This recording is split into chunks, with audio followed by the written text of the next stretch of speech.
Apologize for the inconvenience, but it seems that my computer is probably on its last couple days.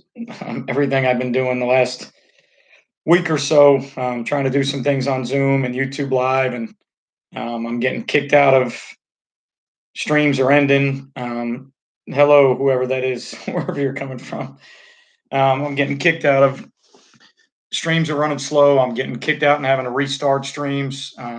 It's just starting right now, Travis. I was supposed to start at 9, and then the stream that I had set up at my YouTube studio for whatever reason wouldn't go live, so I had to get out. Oh, Japan, that's awesome. Arthur, what's up, my man? So I had to back out, and then I was doing some Google Classroom work for school on some certification stuff. So I was logged in with my school Google. So I backed out of that to get back into my personal Google. So sorry for any inconvenience. Hopefully, it's not running too slow on your end. It seems to be okay now on my end. But this is probably, I guess, maybe the third or fourth one we've done now since everybody's been on kind of lockdown, and we'll just go through kind of where everybody is, what's been going on. We just recently, where I am in the state of Florida, governor just came out and said we won't be going back to school. So everything on our end is out to till at least graduation was June 5th or 6th or something like that. So school and football and everything we're doing, I don't expect to resume anytime before roll tide, Travis. I don't expect anything to pick up before then, and I really don't expect to see anything pick up maybe till July. So again, uncharted territory. No advice to give anybody as a coach. I have no idea what I'm doing myself as a head coach. I just talked to my athletic director today, and we were talking about things like making sure our schedules are finished up and making sure communication with our opponents is out there and contracts, and talking with our sporting goods program to see, one thing, if you're involved in a football program or a coach of any program, you're going to want to work with the people that provide you your equipment to see if there's anything you can kind of put almost on layaway right now, and then see how they're going to bill you, or things they may do for billing, since you can't get into your school to generate any types of POs or anything. But I think what's going to happen is when everything gets cranked up again, everybody's going to be so far behind, including all the uniform companies and helmet companies and shoulder pad companies. And those companies get a lot of their products made, or they get things from foreign countries that have been shut down, and it's just going to be a scramble when we do get back. So it's some other things to think about during this time that a lot of people really aren't thinking about. We're all thinking about when we're going to return, and what we're going to do when we return, and what's the return to normal protocol going to be like, and when can we start working out with our kids or things like that. But I think you got to think beyond that and start thinking about equipment and ordering things, and how quickly you can get things, and how far behind. Thank God for those companies. When everything gets up and rolling again, hopefully all those companies are still in business. But just once we get through all that and get back to normal, it's just going to be a crazy time. And I know I'm meeting with my sporting goods company tomorrow to talk about some different things that we're doing, and some things that we got going on. But I know just things like Wilson footballs are probably going to be behind. So you want to get your hands on anything you can right now, if you can get them reserved or laid away. Or I can only imagine what Rydell's going through, and companies like Shutt, and maybe Douglas shoulder pads, or whatever other companies. Just uncharted territory forever for everybody. It's just kind of crazy. But those are things that we're going to have to think about, on top of um, how we get back to it, what we get back to, what workouts are going to look like, what our practice is going to look like, all those great things. So I just thought tonight, each night we've kind of picked a topic, and then you guys have asked. You can ask whatever question you want if this is your first time doing this with us, or if you've been on before, it's not like I'm only going to answer questions on the topic. YouTube, when I go to YouTube Live, it asks me to create a title. So, hey, Josh, it asked me to create a title. So I just thought tonight we'd talk, the title, I just made it gap schemes in a run game. And, that doesn't mean that's all we have to talk about. Any questions you have, I'll always answer. And then the conversation, the way we've done these in the past is, you guys kind of guide the conversation and I answer from there. And anytime there's downtime or nobody's asking questions or commenting, I'll just keep rolling with whatever my opinions are. But, you can ask any questions you want on any topic related to football. You can ask a question outside of football. If I have an answer, I'll give it to you. And then if you're on right now, I'm looking forward to hopefully tomorrow night, I think. I'm going to try and do a Zoom meeting with GameStrat, the owner and the founder of GameStrat, our sideline replay system that we use. We've been trying out Zoom meetings and then going live on my YouTube channel. So I think we've got it figured out on our end what we need to do and what I need to do to not use um, to not rely on my inept computer. So I think we've kind of done some trial and error work to figure out how we can get on a Zoom and how I can follow the conversation on my phone to answer questions. And then it'll be on my YouTube channel, but it'll be through. I won't be running through YouTube Live because it seems to go slower when I use YouTube and Zoom. So I'll have Zoom open only on my computer so I can see Tunch, Akaya, and talk to him, and then I'll follow the chat on my phone so that if there's any questions, I can respond to those and in the chat menu on my phone. So I think tomorrow night's going to be the first time ever on my channel I've done anything YouTube Live with a guest or somebody else, and it just happens to be the sideline replay company that we use and the owner and the founder of that sideline replay company. So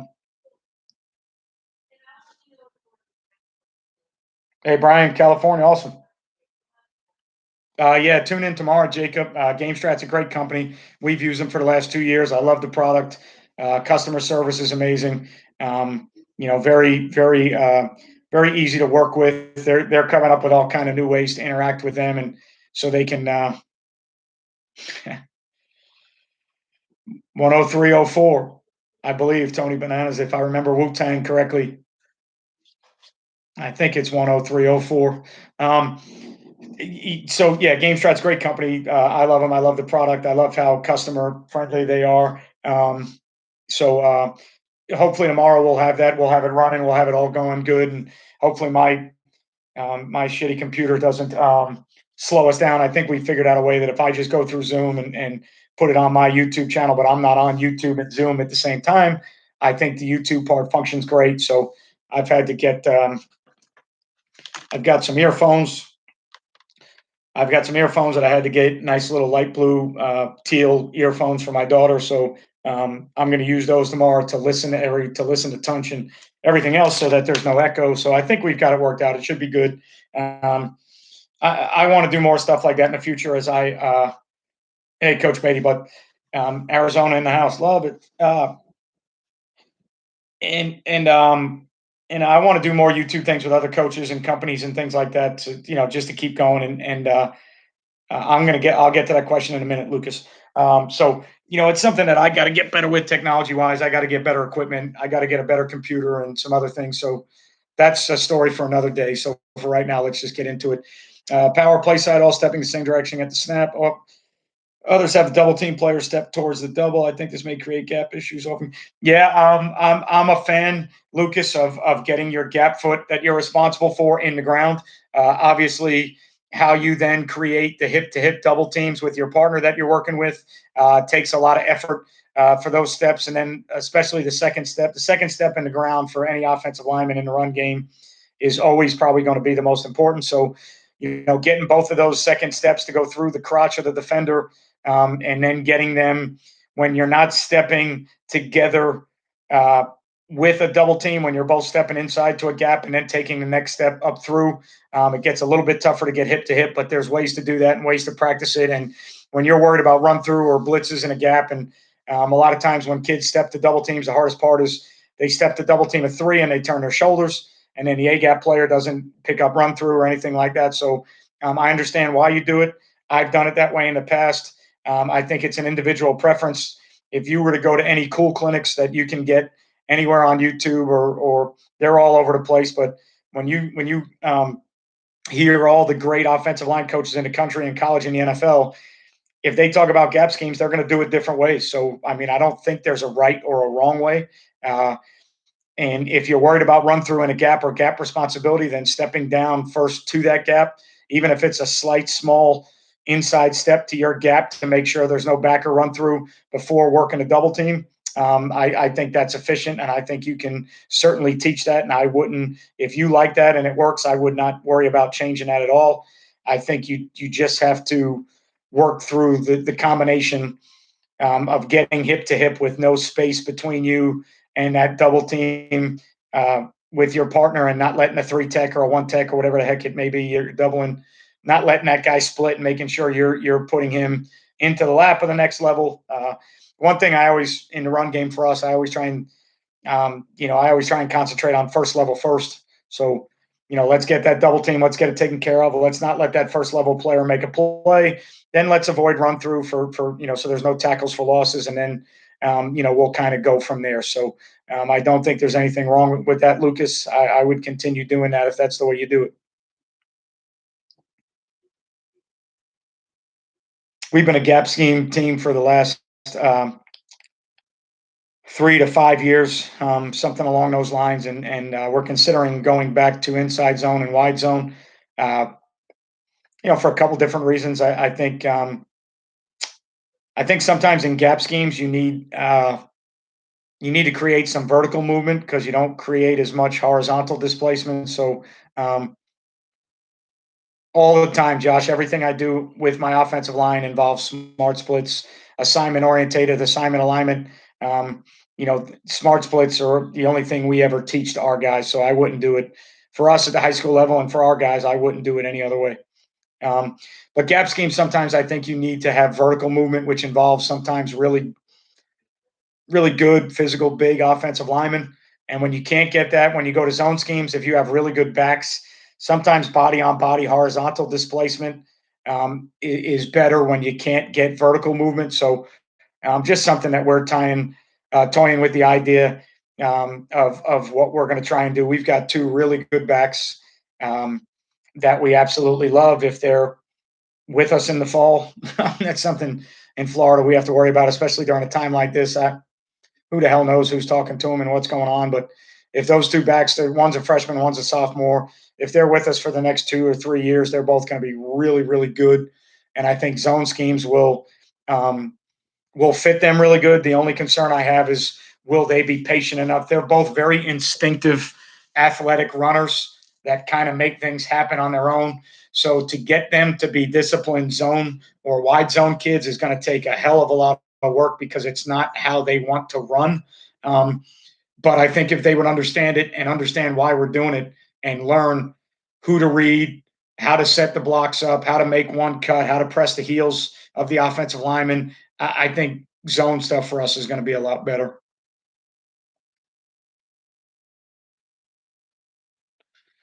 Yeah, I haven't really toyed as much with gap schemes and wide zone. We've kind of paired inside zone and wide zone. I'd like to get counter um, in with it. If we become an inside zone, wide zone team, and counter is the next thing we carry, I don't know if we'll run power. To be honest with you, I don't know if high school kids can handle all that.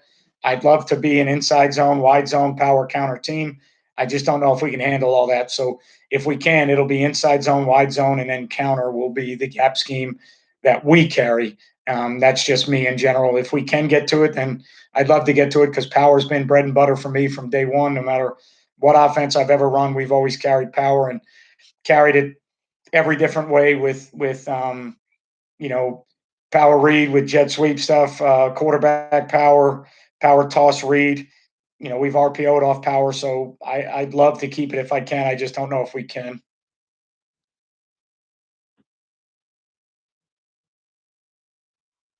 Yeah, I think there's a lot of things that I think there's a lot of things obviously that are tells, um, to the defense. But the older I get and the more experience I have in football, do we want to worry so much about the tells to the defense or what our kids can execute?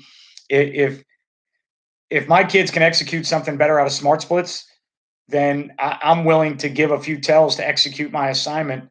If we're worried about tells that the defense can't read, but we can't execute the assignment from different splits, then we're not giving away tells. But at the same time, um, you know, uh, if we're not executing, I've been thinking about this theory, and one of the reasons I've been thinking about it as I get older and I look at more things, but I'm also an avid golfer.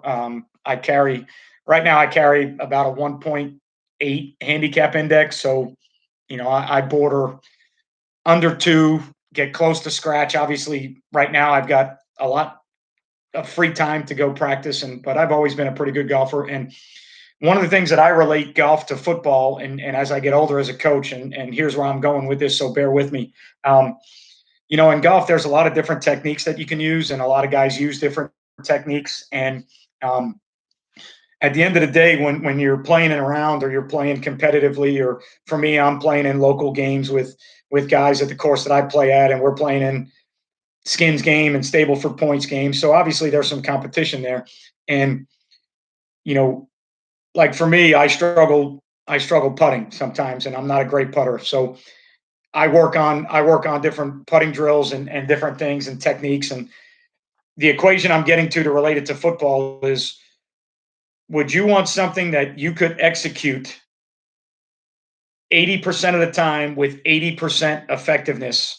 Or would you want something that you could execute 50% of the time with 100% effectiveness? So, in other words, um, if we were to execute without using smart splits, we don't give tells to the defense. But if we can only execute a proper double team 50% of the time, would we be better off using smart splits, even though we're given the defensive tell, if we execute our assignment better 80% of the time? So, in other words, if I had 10 reps at something and 80% of the time I can execute it 80% efficiently, that means eight of those 10 reps I can execute it to 80% efficiency.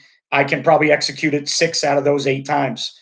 If I executed something 100% 50% of the time, of those 10 reps, I'm only going to execute it 100% five times. So, would I rather execute something 80% efficient six or seven times out of 10, or 100% efficient five times out of 10? That's kind of where I'm looking at things now. And as I get older, do I want things that I know my kids can do that maybe aren't as efficient, but we can do it more often? Or do I want things that maybe are a little bit more efficient, but we seem to only, whether it be the technique of it or the schematics of it or whatever it may, the fundamentals of it, our kids can only do it 50% of the time, but it's 100% effective. So, without numbers and a graph and writing things down, hopefully you can follow where I'm getting to. The point I'm getting to with smart splits is, we may give tells to the defense, but if we execute the system better, I'd rather execute it better and have a few tells and try and answer those tells with some other things than I would try and hide what we're doing if we can't do it well when we hide it. So, long story short, I'm still going to use smart splits.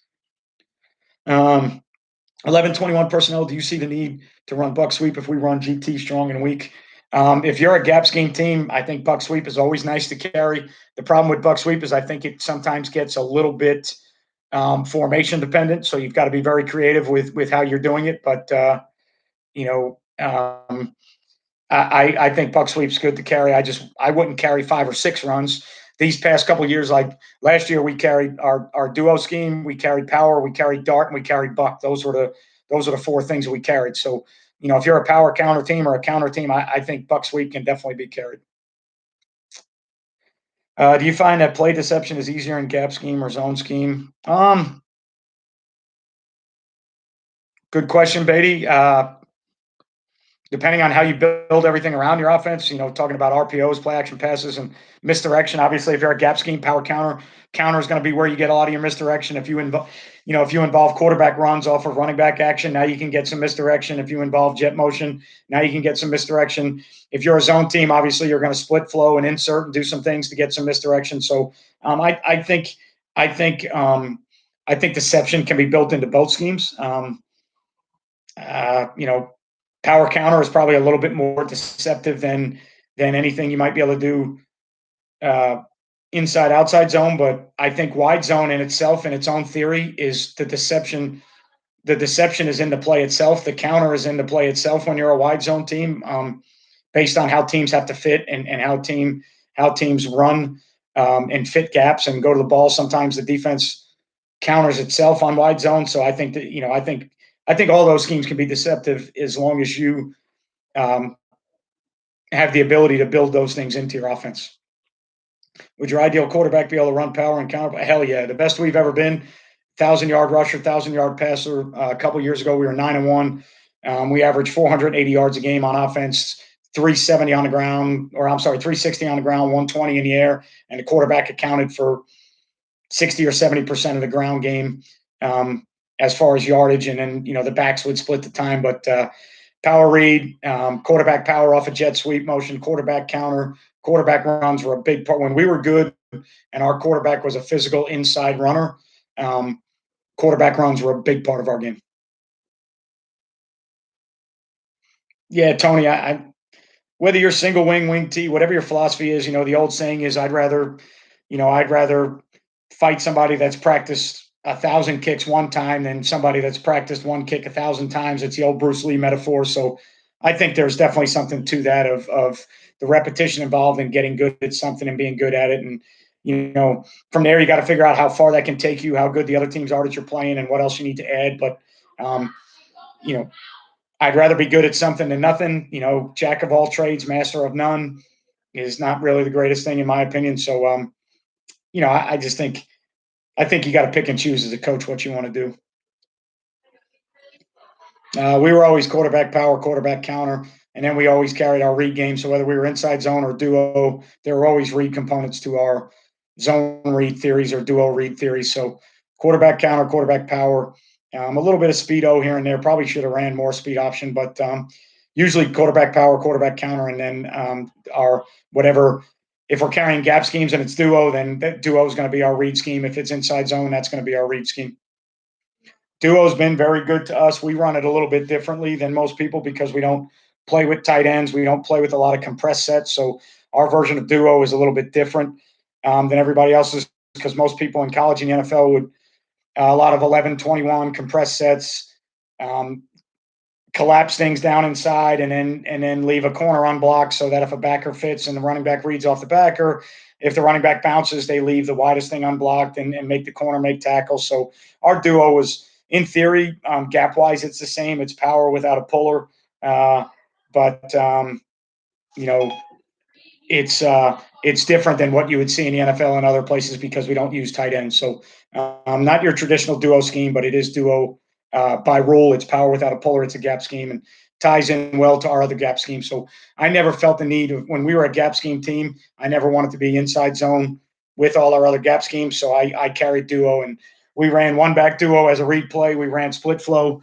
We would kick an end on a duo play and we'd make it split flow and we'd kick the end and we'd bring the fullback from different places. We'd bluff that end on duo and make it look like we're kicking them in an arc release.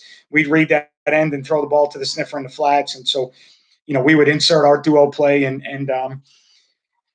we changed, some of the rules slightly and we'd insert the duo play and RPO off it. So, it was very versatile for us. Again, when I talk to people that are more NFL style duos, sometimes they get a little bit upset with how we try to do it. But to each his own. I never claimed to be anybody else. I never claimed to do anything the way a lot of other people do. I take ideas and I make them fit. So, in my opinion, it was duo for us because it was power without a puller. We were a full gap scheme with no puller.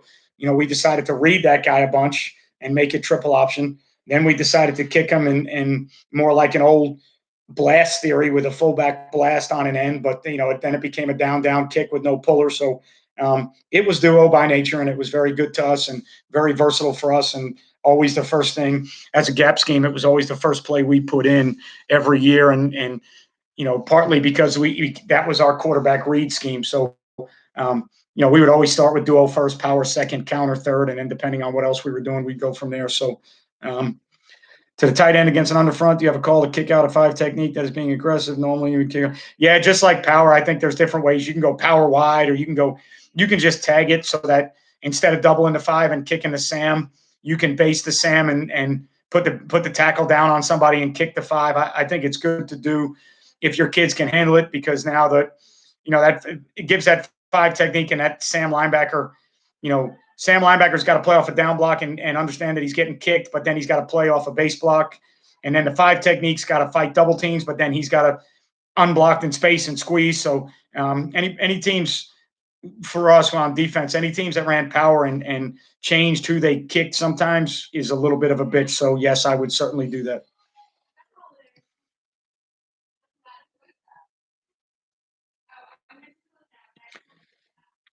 Detroit, Rock City in the house, Antonio. Love it.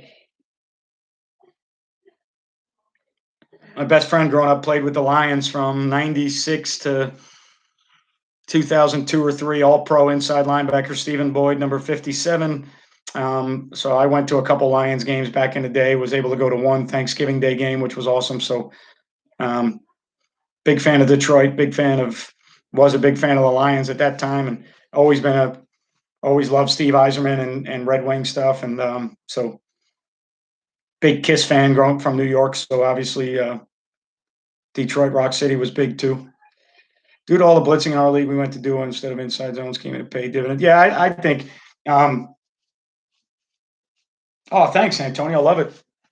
Yeah, those Tampa clinics were good. First couple I spoke at, it was my first experience speaking at clinics. So figuring out how to organize your time and your topics, and figuring out how to answer questions. And the best thing I figured out about clinics is you got to make the presentations more about the audience than you do about yourself. So they were great learning experiences. Tampa is obviously 3 hours from me, so it's convenient. It's a beautiful area, so I had a great time at those.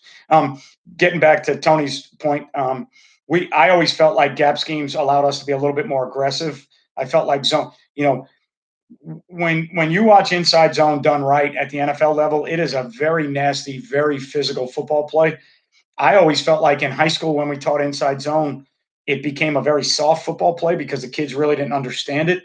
And the zone theory in general, the kids always went lateral instead of north and south. And we always ended up playing on our side of the line of scrimmage instead of their side of the line of scrimmage. So, as much as I love the zone scheme and the wide zone scheme, I've just never been a good enough coach to get our players to understand how physical in nature the play is. So we always went back to duo. To be a little bit more aggressive in nature, and then to try and get a play that obviously, excuse me, a play that could be versatile for us to be a read play and an RPO play and a split flow play and a bluff play so we carried it for versatility reasons, but we also carried it as something that if we gapped it outright, we shouldn't have negatives. That was the one thing on duo that always drove me nuts, when we'd end up with negatives on a gap scheme, and that's just shitty. If you're running a proper gap scheme, and if you're running the proper zone scheme, you shouldn't have negatives, because it should be able to handle multiple fronts and blitzes. But it's just one of those things that I never got good enough to. It used to drive me nuts because guys on our staff would talk about the physicality, and I'd say, look, turn on an NFL football game and tell me that zone is not a physical run play. It's a physical run play, but old school guys, especially, that weren't buying into zone theories, and they were all isolation guys, and guys from the 70s and 80s, and they didn't want to change, so they didn't like zone stuff. And then when it showed up as a soft play with your kids, they would be like, see, I told you it's not good. And I said, well, shit, turn on an NFL game and tell me that inside zone isn't a physical run play. The Cincinnati Bengals back in the 80s with Ickey Woods, and they led the NFL in rushing and only carried zone. They only carried inside zone and wide zone or outside zone. They didn't even carry gap scheme. So I know how good of a play it is, and I know and I know how great of a scheme it is and all, but I just couldn't get my kids to do it, so we went to duo. Power is my favorite gap scheme play, Roger. We are currently discussing in your zone scheme, is it better to get a vertical push or a 45-degree angle push? What's your preference and why? Preference, vertical push. Anytime you can get a vertical push, I think you're imposing your will on other people. So anytime you're getting vertical push, I think you're establishing physical dominance and imposing your will on people. But if you can't get vertical push, then I think the zone scheme with horizontal movement and displacement allows you to have effective running schemes. with that horizontal displacement. Uh, Obviously, the best of both worlds. You like to do both. I think you could talk to a lot of people that'll tell you they think wide zone and outside zone are the same play. I disagree. I think it's completely different.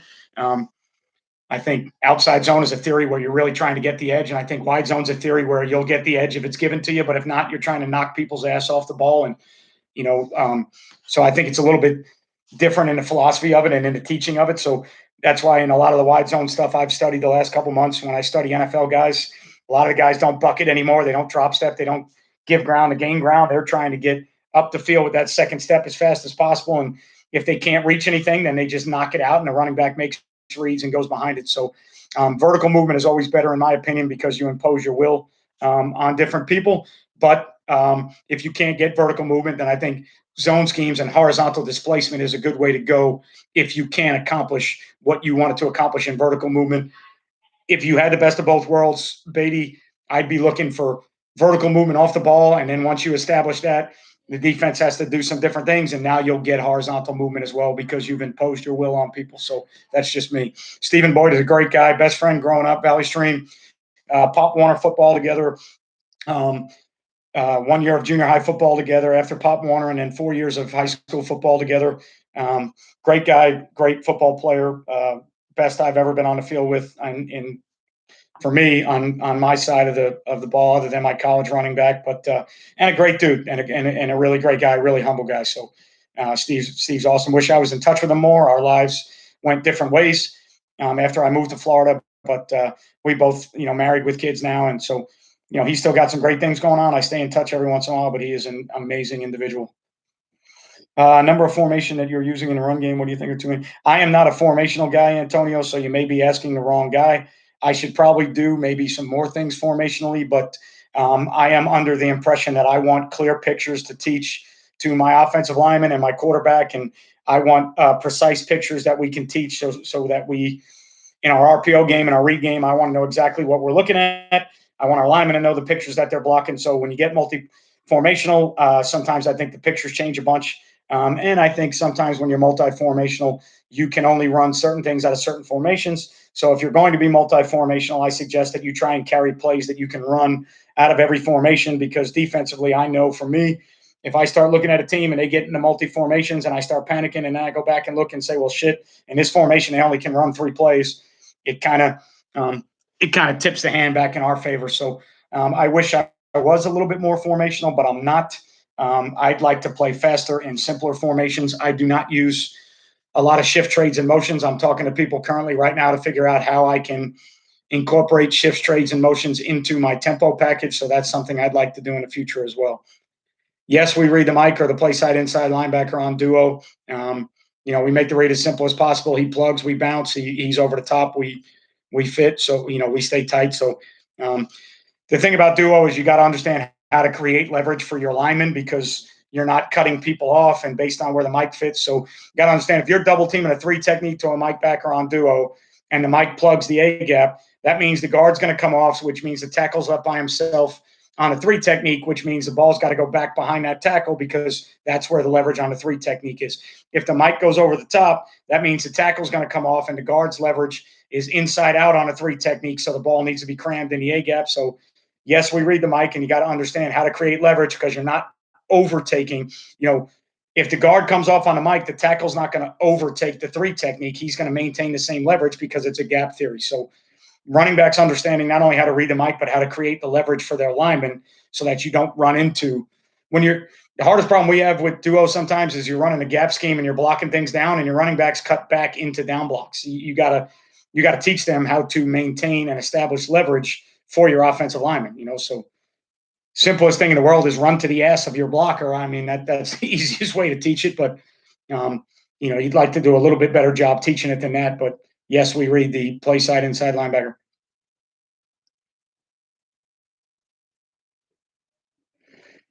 You have to have the right backs to run outside zone with tackles that can reach really well. Better to go buck. And yeah, I mean, it's a little bit. If you want to play that gets to the edge, then buck is a little bit simpler in theory. Depending on how you block jet, that can be simpler in theory. But the greatest thing about wide zone is it's a play that can get the edge. But if it doesn't get the edge, you still have a football play.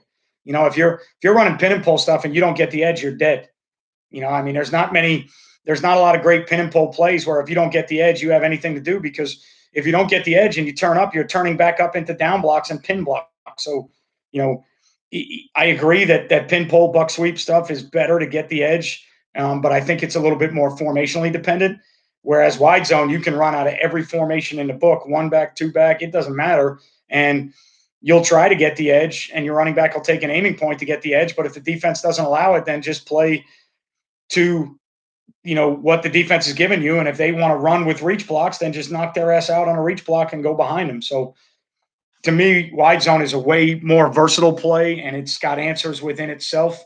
I will agree with you 100%, Antonio, that we were a buck sweep team the last 2 or 3 years, and if we got the edge, it was our best play. But if we don't get the edge, you don't have much of a play. And the way we run our offense, it was way too formational dependent. So I want to get back into the wide zone world, because I think you can do it out of everything. There's going to be a lot of state championships run with the wing T. There's going to be a lot of great football teams out there still running the wing T. The wing T is still a great offense. I think the thing that I've said this in several videos, and I'll say it to this day, I think the wing T might be more effective now than it ever was, because it's different. People don't run it anymore. They don't see it. They don't defend it. So, I think spread football is becoming more the norm, and people defend it, and now they're finding ways to defend it. And when you do play a wing T team, it's a pain in the ass. So I have all the respect in the world for wing T coaches. I have all the respect in the world for the wing T system. The only thing I would disagree from time to time is it's kind of a cult, and if you don't agree with them, they don't even want to talk to you. And I don't think that's a good way to go about your business in football. I think you should learn from everybody and have discussions with everybody. And sometimes wing T, single wing, flex bone, air raid, whatever, sometimes some of these systems become cult-like, where there's a secret handshake to get in, and if you don't run that system, you're an asshole. And that's just not my prerogative. It's not how I think, but I have the utmost respect for the wing T. I think you can still win a lot of games, and I think there's a lot of great teams still doing it. We'd rather run power at the 3 technique if we could, simply because it's an easier back block on a 1 technique. It's a little bit harder to move the 3 technique, but I think if you run it at the bubble, I think obviously sometimes teams like to run the ball at the bubble, and you run it at an open B gap, but you have some other issues that you got to take into account. If your tackle goes straight to the backside backer, you now have a solo block on a 1 technique or an A shade with a guard. He's got great leverage. I get it, but it's still a 1-on-1 block. Center going back on a 3 technique can be an issue. Are you going to use the tackle that hinges to help the center on the 3 technique? Are you going to use the center on the 3 technique at all on a back block? So I think although moving a 3 technique is a little bit bigger bitch in a way, and sometimes if they're a spill team and you don't get moving on a 3 technique, and a 5 technique is a pain in the ass, you run out of places to run the ball, so you got to run a lot of tight A gap power. But I prefer, for us, the way we tempo things, I call the play before I even know the front. So if I want to run power on a certain down and distance, I call it, and I don't even know what the front is. So I've never really looked for a 1 or a 3 technique. I'm not a check with me guy. I'm not a call plays at the line of scrimmage guy. I'm a tempo guy, and a lot of times I call my plays before I see fronts or coverages. So we've got to be able to block every front, and I preach that to my O-line coach, and I preach that to all of our offense every day. I know the fronts you'd like to run. I know the fronts, Harold, I might say air raid. Air raid people are out of their fucking mind, personally. I know the fronts you'd like to run at. I know the bubbles you'd like to run at, but I just don't call my offense that way. So we got to be able to run it 2 to 3, 2 to 1. I've done one, James, I've done one a week for the last probably almost month since we've been on lockdown. It's been every Tuesday night, and I think that's more just based on the schedule, and it started on Tuesday night. So I've just been doing one a week, and probably going to do more than one this week, because we're supposed to do one with the guy from GameStrat tomorrow, the owner, Tunch Akaya, and the founder of GameStrat. So, and I kind of try to make them as YouTube friendly as I can. So I really don't post everywhere that I'm going on YouTube Live. It's one of the ways that you can try and get people to turn their notifications on and subscribe to your channel, because that's how you know when I'm going YouTube Live, if your notifications are on. If I have to announce it all the time, it doesn't really help my YouTube channel. So I'd rather have 32 dedicated people in this chat than 100 people that came on the chat simply because I posted it on Twitter or somewhere else, because it doesn't really help my YouTube channel if they don't subscribe or interact with the YouTube channel, or if they don't turn the notifications on because then they don't know when I do videos. So um, I do it as just a YouTube deal, and I don't promote it any other way. And that's the way I personally like it. Um, we're going to do a couple different things with the sniffer. We're going to boss them on a support player. We're going to insert them on an inside backer, and then we're going to split flow them to the backside. So, we're going to do everything that the 49ers try to do with use check, and then we're going to obviously carry play action and boots off it. So we're going to do a bunch of different things with the sniffer. Later, it might have been answered. Do you define the difference between mid zone and inside? Yes, I think there is a difference, Harold. I'm not good enough or smart enough to tell you. Outside of the aiming point, there are some techniques in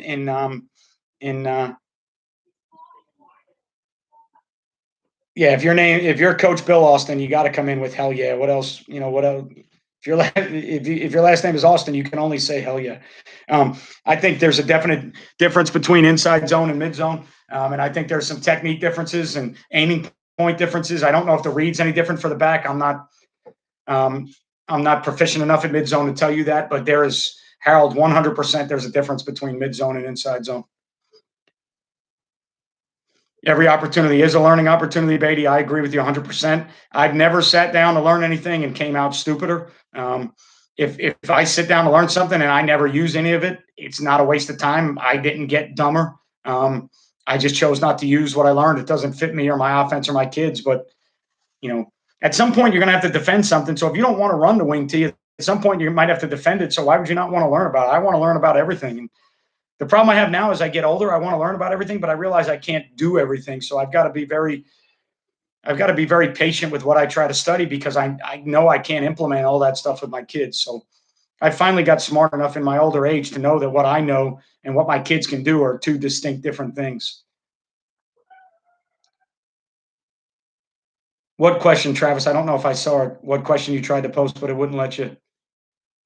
Um, I don't script every game, Beatty. I script every once in a while, and the times that we have scripted and executed, we've been very good. So I've scripted 10 to 15 plays, different games from time to time. It's not something I do all the time, and it's not something um, it's not something I've always done. So I go from week to week, game to game plan to game plan. But I am a big off the hip guy, and it's just my personality. It fits who I am. It fits how I do things. I probably need to get better as a play caller, doing some things differently, but I love to live off the hip. I coach from gut, I coach from feeling, I coach from emotion, and I coach from um, ebb and flow of the game. So I don't like having a Chinese menu attached to my belt with 9,000 plays on it and then call 30 of them in a game. There's 600 plays on a sheet, but I call 30 of them. I just don't. That's not effective for me. A lot of guys out there that it is effective. If I was in the NFL, obviously it'd be different. If I had a booth with a table and 7 assistant coaches with me charting things, I could sit down and look at all that. As a head coach on the field running around doing 90 things, I can't really look at a play call sheet, so I don't use one. Wasn't good at combo blocks. The kids couldn't get the concept of coming off at the right time. Bare fronts gave us the most problems. We started gapping everything down regardless of the front. Yeah, there's merit to that, Travis, 110%. I still think if you can teach double teams, you need to teach them because that's where you'll get the most movement. But if your kids can't do them, then gapping everything down, at least you avoid negatives, in my opinion. You'll probably never be a great physical run team, but you'll avoid negatives if anything else. We talked about this earlier, Daniel. We're a smart split team, so base splits are probably 2 foot, but then they change from there. If we're running our duo scheme and we're reading the end, we want to get that 5 technique as wide as possible. So smart splits would tell you that if the guard has a 3 technique that we have to double, then the guard is going to widen his split from the center, and then the tackle will tighten his split a little bit to the guard so that they can double. Yes. Hi. So am I too loud? No. No? Okay. So that's one of the things that you have to teach the kids with smart splits is if I'm going to read the 5 technique, I want the 5 technique as wide as possible. Whether or not it's an open A or a B gap changes who's going to smart split. So if it's an open A gap, the guard's going to take a 3 or a 3.5 foot split so that the tackle can take a 1 foot split so that they can get the double team. And then if it's an open B gap, the guard would take a tighter split to the center for his down block, and then my tackle would take a 3 foot split so that the 5 technique is There you go. So that the five technique is wide enough.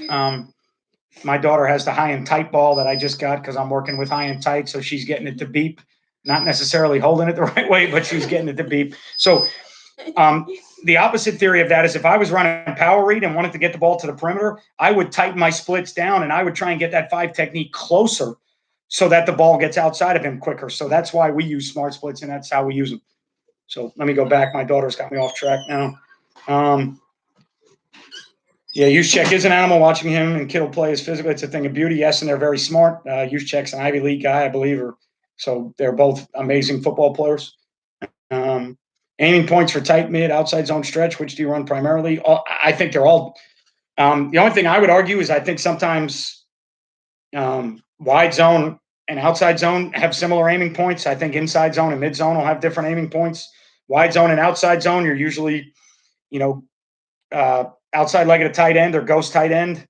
Inside zone, I think you're primarily front side A gap or play side A gap, but that's different for everybody. Excuse me. And I think mid zone becomes a B gap theory, but I'm not sure. Um, yeah, I try to use my coaches as spotters, and if they can give me any feedback on fronts and coverages to certain formations and things like that, or field and boundary things, so I can call the next play quickly. It's tough to use them as spotters to call plays because I'm trying to call things so quickly, and get the information into my kids as quick as I can, so we can play faster. We don't play as fast as I would like to, but um, you have to use your coaches to the best of your ability, however you can. So that's something that you have to take advantage of. Carmine, my man, how you doing? Do I go into games with possible halftime adjustments already? Do you ever end up using them? I don't go into games with halftime adjustments. I only make adjustments off the plan. I go into the game with a plan that I think is going to be effective to win the game. If that plan is not effective for whatever reason, whether it be a talent issue, a schematic issue, they're not doing what we thought, we're not doing what we want, then we make some halftime adjustments. I think halftime adjustments are largely overrated for the most part. Um, my theory on that is I've had 4 to 5 practices and 10 to 12 hours during the week to get something done. I couldn't get it done in 12 hours, but I can get it done in 12 minutes. Don't know. Obviously, you're always going to talk about halftime adjustments, and we're going to make adjustments. I just don't know how many games I can sit back and say we won because of a specific. We've obviously we've made some adjustments that have helped. We've made some adjustments that probably hurt us. I think the best time at halftime is just kind of going through and figuring out what the hell you've been doing, and maybe have some of your coaches go, "Hey, coach, you realize that this play averages 4 yards." Sometimes you get away from things, and I think at halftime, just gathering your thoughts and going back and saying, "Hey, coach, we haven't done a good job with our zone schemes, but power has been very good to us. Go back to power." Or, "Coach, we've been great out of one back. Go back to one back." That's where I think the most critical halftime information comes. But as far as adjustments, with high school kids in 12 minutes, what the hell are they going to pick up? I mean, I don't know. Maybe I'm different than some people, but I spend 5 days trying to teach it to them. We work on a game plan and we don't get it done. And then you think in 12 minutes you're going to draw it on a board and go out and do it. I think sometimes you get lucky and it works. I think sometimes you make good adjustments, but I think it's sometimes a little bit overrated. Do you have any good resources on teaching the double team? Here's what I recommend to people all the time. Get your hands on as many cool clinics with offensive line coaches. And now they're on YouTube everywhere and you can get them wherever you want. Just search cool clinics and go to the best offensive line coaches that are in college and NFL. And two things you're going to find. Number one, they're the best at teaching it. And number two, a lot of them teach it different. So they're not all the same. There's no one way to teach double teams. There's no one way to teach inside zone. There's no one way to teach wide zone. I don't care if you can talk to the godfather of it, Alex Gibbs. He's got one way. And then other people are going to vary, they're going to have variations from that. I go to them because they're the best in the business. That's why I go to them. And then, the other thing is you can get different buzzwords, different drills, different techniques, because even in the NFL, those guys all don't teach one way. I think everybody thinks that the NFL, everybody runs power the same way. That's kind of bullshit. No, they don't. Those O-line coaches don't teach things the same. They do a lot of things the same, but at the same time, they do things different. So I would, when people ask me on Twitter all the time about certain stuff, I'm going to send you to who I think where I go, and that's cool clinics with the best offensive line coaches in the country, college guys and the NFL guys. Go to those clinics. They're you can order them. I know you can buy them, but at the same time now They're all over the damn place on people's got them on their Google Drives and YouTube. They're all over the place. So search cool clinics and then find different ones with different coaches, and there'll be cool clinics where you go through and they're talking about gap schemes and doubles, and then there'll be inside zone ones and wide zone ones and pass pro ones. So that's where I would go, Harold, if I were you.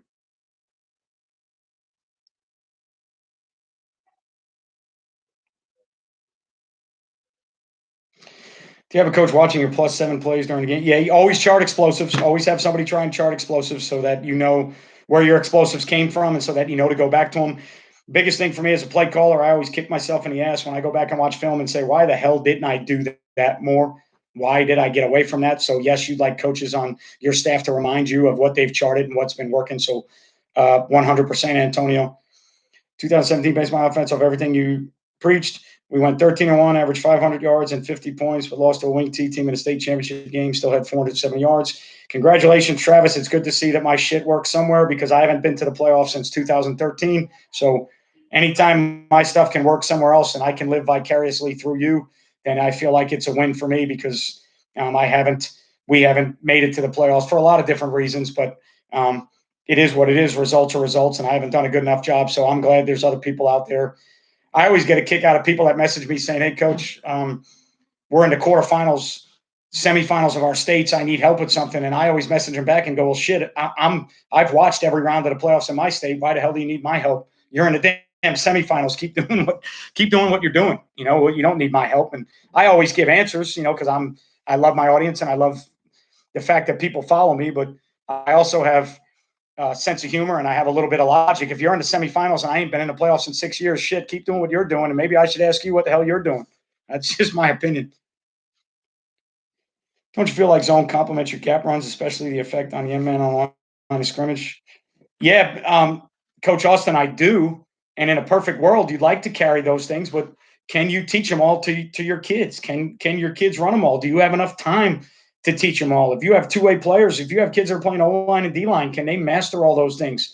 I think in a perfect world, zone schemes complement gap schemes. And I think in a perfect world, I think the 49ers are probably the best example because their run game is really diverse with what they do. And but shit, if you study anything on the 49ers, they have 18 versions of wide zone.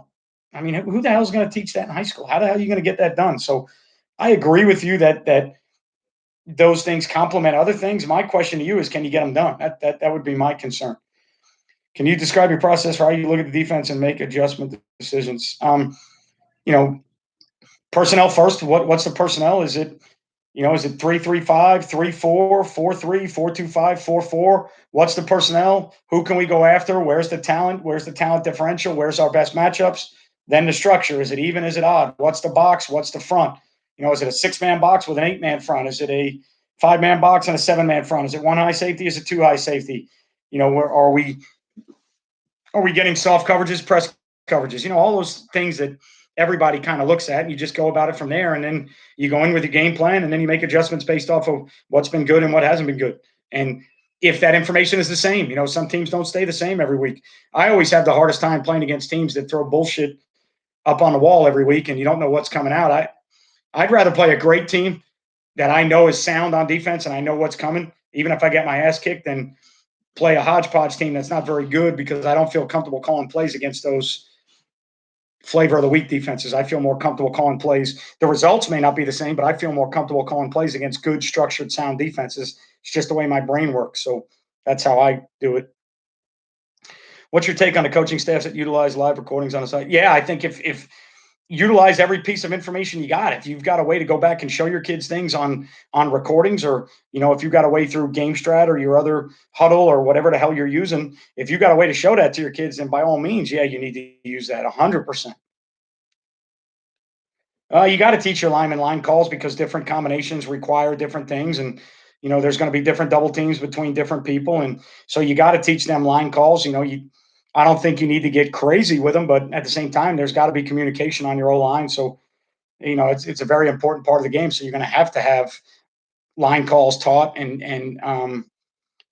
you know uh, you need them 100%. I think you need to be careful with how many of them you have because I think you can get carried away. And at the end of the day, it needs to be things that they can do because you're never going to block anybody. They are. So Come up with drills that mimic what you need to do. That's what's so important. Yeah, 100%. Drills got to mimic games, and you got to get out of your drill work what you need to accomplish in games. So,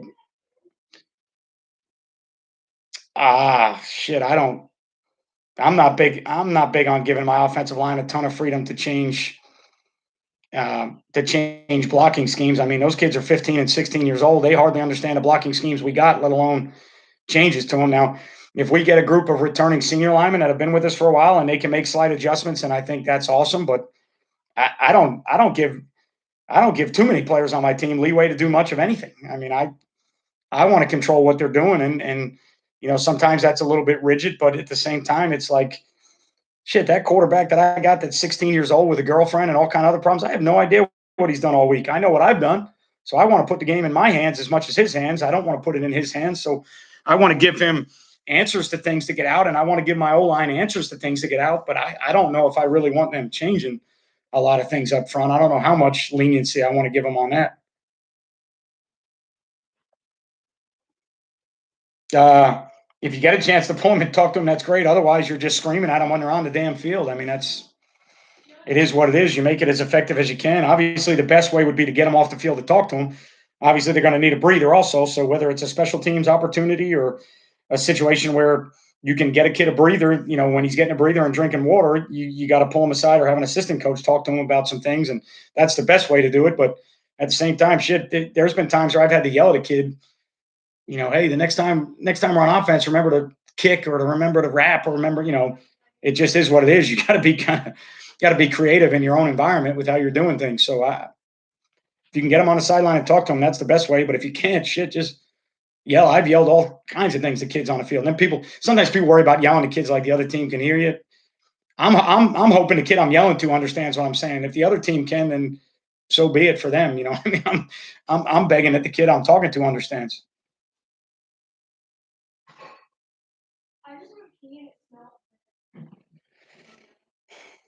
Yeah, it's easier to talk than type. I agree 100%, Bill, especially if you're a line guy. O-line guys are 100% out of their mind all the time. You got to love them. You got to have them. Your team doesn't win without them, but they're a different breed of cat by far. Normally, you got to settle them down all the time. There's different versions of O-line guys. There's guys that like to keep things simple and get after it. And then there's guys that want every call for every adjustment for every front. And you got to back them down off the ledge sometimes and be like, look, we can't, just because we draw that up on the board to every front, if that kid out there can't block it, we can't do that. Mm,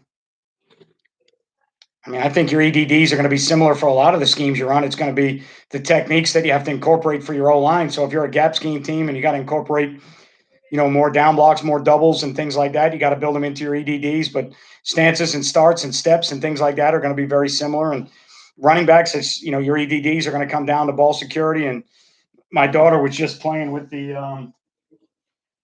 I just started working with a company called High and Tight that makes this sensory football that when you hold it, you won't be able to hear it there, but when you hold it the right way against your body, it beeps. So, you have to hold it with all the right pressure points and you have to get it locked in the right way. And when it's locked in the right way, high and tight, it beeps. So, your running backs, you're always going to be doing drills that are stance and starts and everyday drills, Carmine, if that's what you're asking, EDDs or everyday drills. It's always going to be stance and start and then steps and then ball security and meshes. And we're a big read team. We're a big read team. So obviously we have to mesh with our quarterbacks and our running backs a bunch and make sure our steps are right with all our backs and our jet sweep guys. So it's just something that we have to do. Yes, baby doll. I'm just saying hi to you. Oh, okay. So, I don't think your EDDs don't change all that much other than obviously if you're an inside zone team and your EDDs, you may want to incorporate something with your back, teaching them how to read the inside zone. The one thing I would do, though, is I would make sure you have enough group periods so that you tie your running back in with your lineman and now they're blocking things and you're reading them. I wouldn't rely on those things just in EDDs. I'd want inside run periods and group periods where we're doing things together. Med balls are great tools for offensive linemen in every position, I think. We've used the clap before. I think quarterbacks like it because they see it on TV. I'd much rather be audible with our snap count if we can, but we've clapped before for for different reasons. Um, Thanks, Lucas. See you, brother. We've used it before. I'd rather be audio, verbal if I could, but I think there's times where you can clap and get away with it, and I think it's good. High and tight. Can you make the noise? No, it's got to be split the tip. It's got to be in there, and then it's got to be. I don't think I'm that strong. Like this? Yeah, the ball's too big for you. No, How? it'd be in there, and then it'd be up. Yeah, the ball's too big. How? So, what else we got?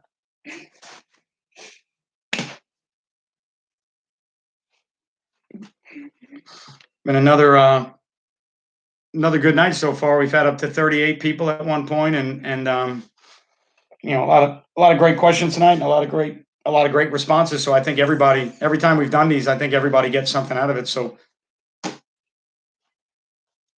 our formations were limited, Dan, to begin with. I base almost everything we're a 20 personnel team and a hybrid 11 personnel team, whatever you want to call it. And Coach Gardner, how you doing? Anything on the grill tonight, buddy? I'm a big fan. If I had to play out of one, I've done videos on this. If I had to play out of one formation for the rest of my life, it would be twins open, 2x1, two back sets.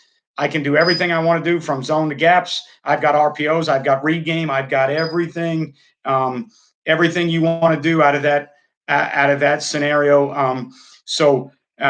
I'm limited in formations just because of how I like to see the game and how I like to teach. So we were basically 2x2, 3x1, and then 20 personnel. So I wouldn't say our formations were limited to the duo play. I think our formations are limited because of how I like to do things. And then I think because of the formations we carry, I think we were limited in how many adjustments to the duo play we could really use. So without tight ends and compressed sets and, mauling things down inside and leaving corners unblocked to bounce when you read the mic, I just think it was limiting that way. It wasn't per se formations. It was per se the formations that I use and I teach rather than, a lack of formations per se. It's just that I don't use enough formations and we don't use the tight end. There you go. Okay. Back to line schemes. Are they X blocking, full blocking online? I mean, we've tried it before. We've folded some things. We've cross blocked some things. Thank you. So obviously with the leverage the right way, there's always we've tried some different things like on the backside of inside zone. We've let the center nice. We've let the center go back and we've folded the guard underneath, but that's only good if you don't get any pressure or any run through. If you're getting run through, you want to be gapping it out or zoning it the right way, because now when you use a fold scheme or an X block scheme and you get run through, you can't account for it. We've used them before. Yes, we've allowed the line at times to call it if they feel like it's a better scheme. We've used it in several schemes. We've used it in zone. We've used it in gap schemes. We've used it a bunch. So you're welcome, Dan. We've used those before. We skip bull. If you're asking me, Coach Austin, if we're running power, we're going to skip pull on the guy. The rapper's going to skip pull up on that linebacker because we want to identify that backer and know where he's going and what he's doing. So I think skip pull is a little bit more effective for that. I don't think there's a right or a wrong way. If you're not a skip pull guy and you're an O-line coach, you have your way you want to teach it. If you coached O-line for me and you said you didn't want to teach skip pull, then I would allow you to not teach skip pull. I would argue with you. Thanks, Gavin. I appreciate it. But I would argue with you why we should. And then I would let you teach it your way as long as it's effective. As soon as we start to struggle, we're going to have another conversation. But, I trust my O-line guy. I want him to be comfortable doing the things he needs to do.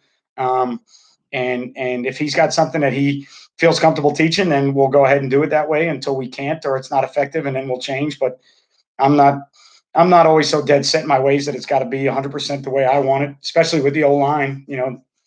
You're coaching them, your kids.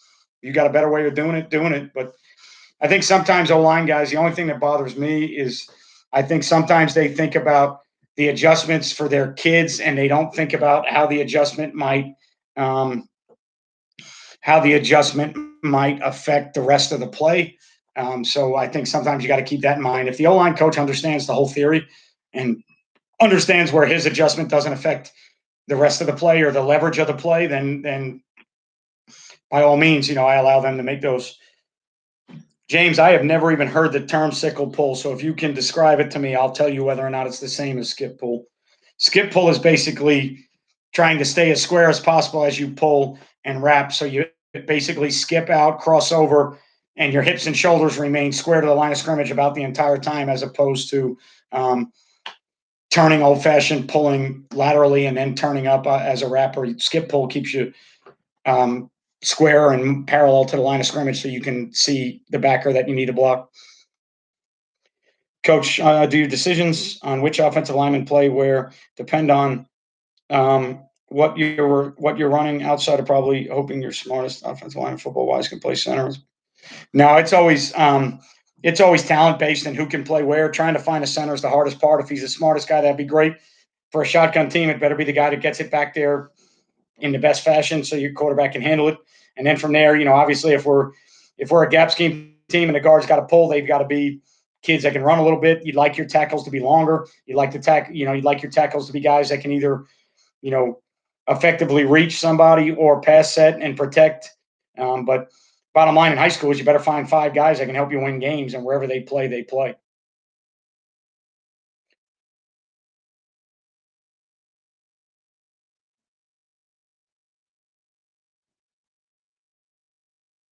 Yeah, then if that's what it is, I've never heard Coach Moorhead talk about that. So many New York references in this chat. I think you guys were here last time when I said that I hated Fordham and why I hated him, but um, if it's anything that keeps a lineman square, so when he wraps, he can see that linebacker that he's wrapping up on. So that's why they use it. Uh, Backside, what are your rules? Do you go backer, hero, reach? Backside of what zone, Daniel, or what schemes? Yeah, I think the backside. You're always going to be working to cut off, whether you use uncovered or covered principles. If you're, you know, always working to cut off the most dangerous defenders in the box, and then you're leaving. Um, Usually you want to make sure you got to figure out how to take care of that B gap if a guard's leaving in a gap scheme. If a guard, you know, if you're running the play like power, you got to figure out how to take care of how to sift and hinge the edge so that the B gap's taken care of. Or if you need to use the center to help, depending on how many guys are in the box, you shouldn't need to get depending on how many backers are in the box and how many guys you need to get back to. You shouldn't need those extra guys to get back there. You're pulling a guy to add a guy to the front side of the play.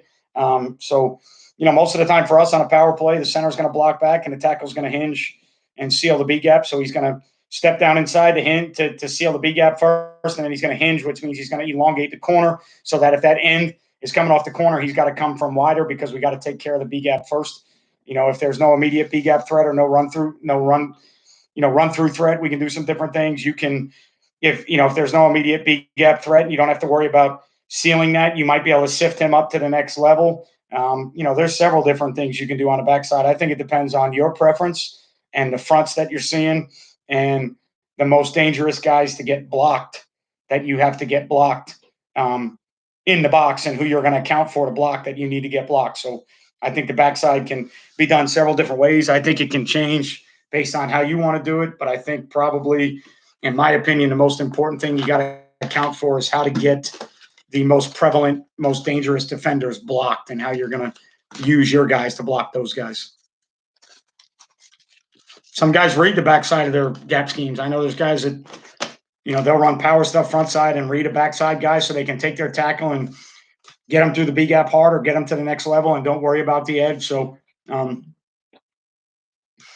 we RPO a bunch of things, so we got to be careful with that because we don't want to leave.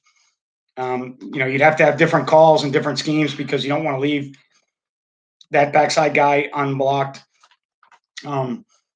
If you're running an RPO, you want to block that guy. So just different things to think about, but I don't think there's a rule. I'm grilling Red Man Golden Bun, Coach Gardner. That's what I've got on the grill right now. This is my dessert. Yes, we use Chutes Carmine if we have them. We have some that they're not the greatest in the world, but if you're at schools that are fortunate enough to build them or buy them, I think you should always use them with a lot of your players. Pad level and bad habits that you got to get kids out of is, Chutes are the best to teach stuff like that and reinforce um, reinforce, all those negative habits that kids have: playing too tall, standing too tall, bad stances, all hip bend, hinging and getting in triple joint extension through and triple joint flexion through the ankles, knee, and the hips. So yes, 100% with shoots.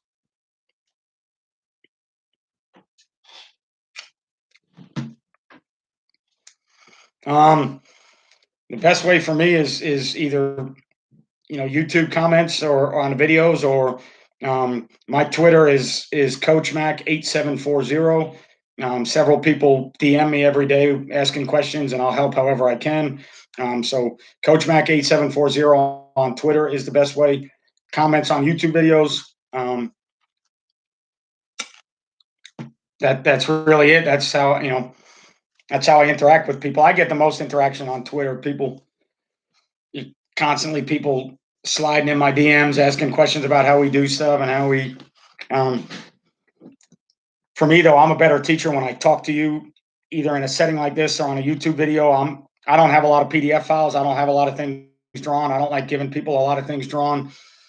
I can give you a PDF of how I block something, but if you don't know my rules or how I teach it, I don't think it does you a lot of good. So I do better either in this setting or a clinic setting or a teaching whiteboard session than I do with sharing playbook stuff. So that's just me.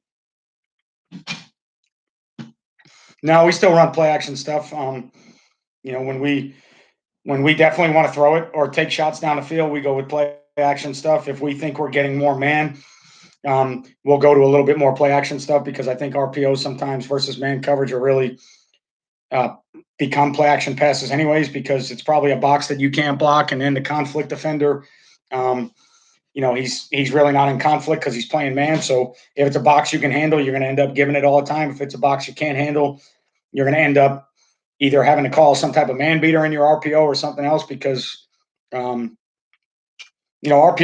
in general were built to conflict zone defenders that have a run fit responsibility and a pass coverage responsibility. As soon as a team goes man to man, to me, the only RPOs you've got are man beaters.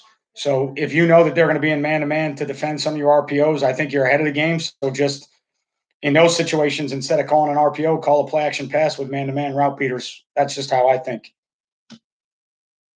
So, long story short, Antonio, yes, carry play action passes with your RPOs. Our RPOs have not replaced play action passes. They also haven't replaced our standard quick game that we use. We still teach our standard quick game along with our RPOs. So they haven't, they've added to our offense, but they haven't really replaced anything.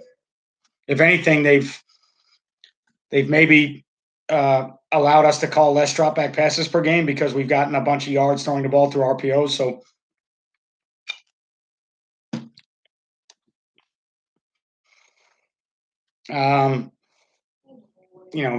if you're a gap scheme team, I'd be playing the guy at guard and just be careful with where you pull him if he's 345. But unless he's 6'6", I don't know if he's going to play tackle at that age, at that weight. So I'd be running gap schemes and trying to run most of my gap schemes behind him, and not using you just use him as a down gap player or a double team player. If that's a short enough answer to your question, you can also DM me the whole version if you want. I don't care.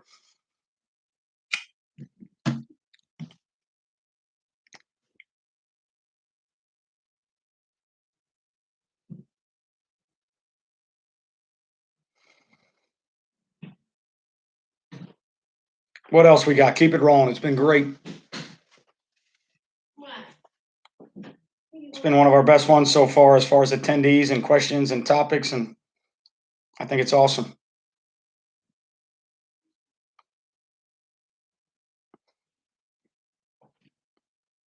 And most of you guys that know me or have been following me for a while know that I'm a little bit hyperactive and can be ADD at times, so we can get off topic and talk about something else. It doesn't bother me one bit. It actually helps me.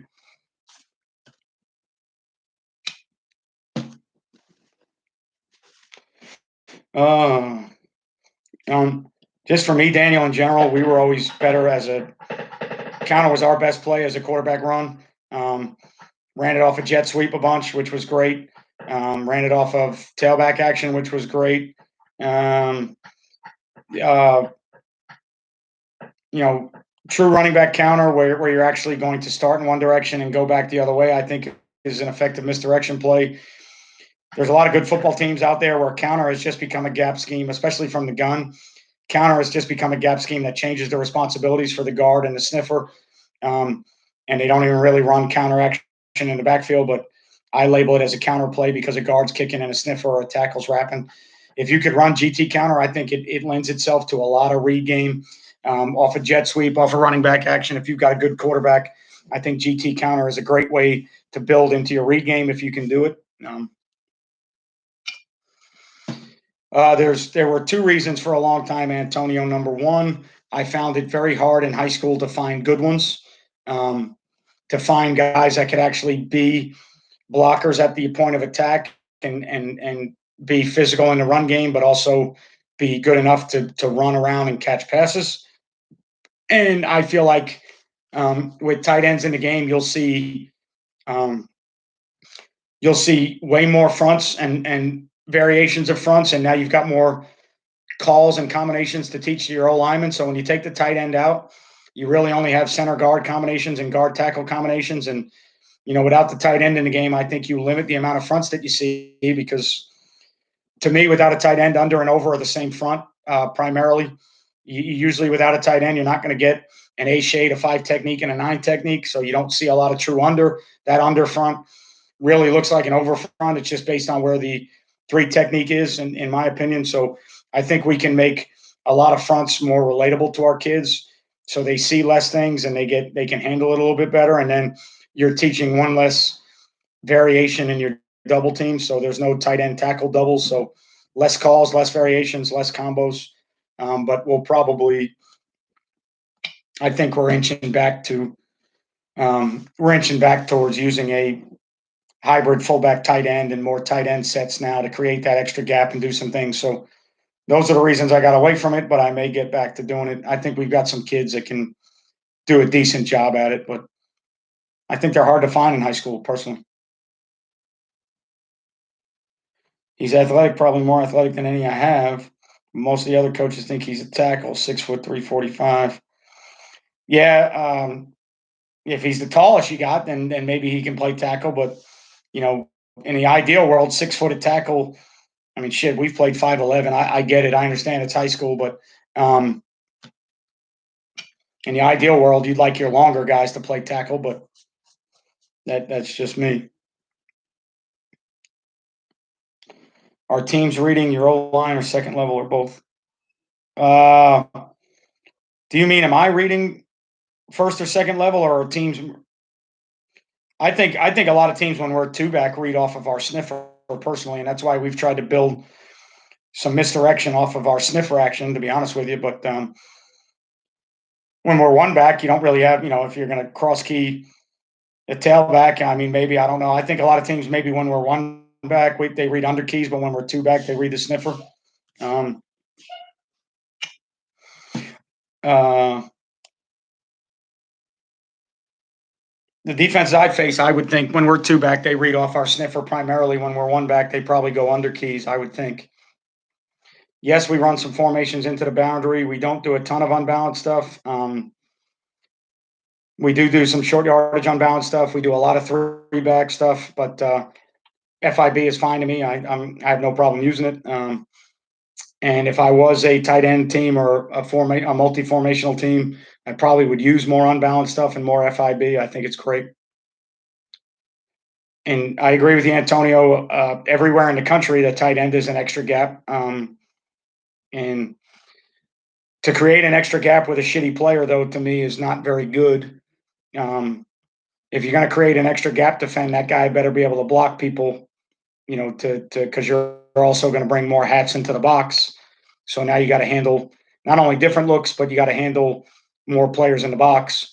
You add a guy to the box, they're going to add one or two to the box. So I always try to remove guys from the box, and then for us, when we get teams that refuse to lighten the box, we would add more sniffers. So we go a lot of three back double sniffer sets, and we have different variations of them. So if a team will not get out of a 7-man box and I need another helmet to block it, I don't bring in a tight end. I bring in another fullback. That's just how we've done it. But I will be honest, we are looking at going back to more 11 personnel stuff so we can use tight end formations to create an extra gap and make it a little bit more difficult for teams to defend. So I'm going to agree with you there. Um, NDCS, this is a very good question, and I'm going to answer it in head coach fashion. I am not a big fan of changing systems year to year based on the personnel I have. I think it's very difficult to do. I tried to create a system, and this is why I created the system that I created. I tried to create a system that could be run heavy when we were good there, pass heavy when we were good there, quarterback run or read game when we were good there. So that's why I went to a more of a spread tempo deal. I feel like, cheers, Canada, eh? The guy, if I do the YouTube live tomorrow with GameStrat, Tunches, the founder of GameStrat's from Canada. They're all the guys that founded GameStrat live in Canada, so I think it's awesome. But to answer your question, I tried to come up with an offense that I thought had enough answers in it year to year that we could change based on our personnel. So yes, we changed the philosophy of what we do based on our personnel. But when I took the job at the school I'm at, they had gone single wing. And when I talked to the guys that were on that staff, I said, all right, well, what did your JV run? And they said, oh, well, they ran a combination of some things. And I said, okay, well, were you prepping your JV to be single wing or were you going to change again? Well, we were going to see the talent we had. And then we were thinking about changing again. I said, well, how do you develop anybody if you're always changing? What are you doing at the lower level to develop, kids? And, are you developing quarterbacks? Are you developing, what are you doing? So I've always told coaches, in my opinion, that you need to carry a system that is flexible enough to change based on the personnel you have, but you don't want to change the entire system year to year every 2 years, because I just think it's hard as a coaching staff and as players. You get kids for 4 years. In the ideal world, you're training them from ninth grade, through 12th grade. And when they get to 12th grade, you'd like them to be, well versed in all the things that you want to do. So if you change all the time, I think it's hard to get good at that. So I want to be a hybrid type system that can be run heavy when we need to be, and can be read heavy when we need to be, and can be throw heavy when we need to be. So that's why, we've generally, the last couple of years, we've been 2x2, 3x1, 10 personnel, and then we've been two back 20 personnel, and then 30 personnel. So that based on the talent that I have, I don't have to change the system. I just kind of change where the emphasis in the system is, if that makes sense. Coach Sutton, how you doing, bud? Yeah, a lot of our passing game stuff is air raid in nature. I am by no means an air raid guy. I'm not air raid certified. I'm not certified to speak on the air raid. I look at it more from a Lincoln Riley standpoint, slightly Dana Holgerson maybe in a way, but I look at Lincoln Riley as a guy that I use those types of principles. So, wide corner, mesh, four verts, things that are probably more. I don't even want to know. I don't even know if they're air raid. To me, air raid's a philosophy. It's not really a system.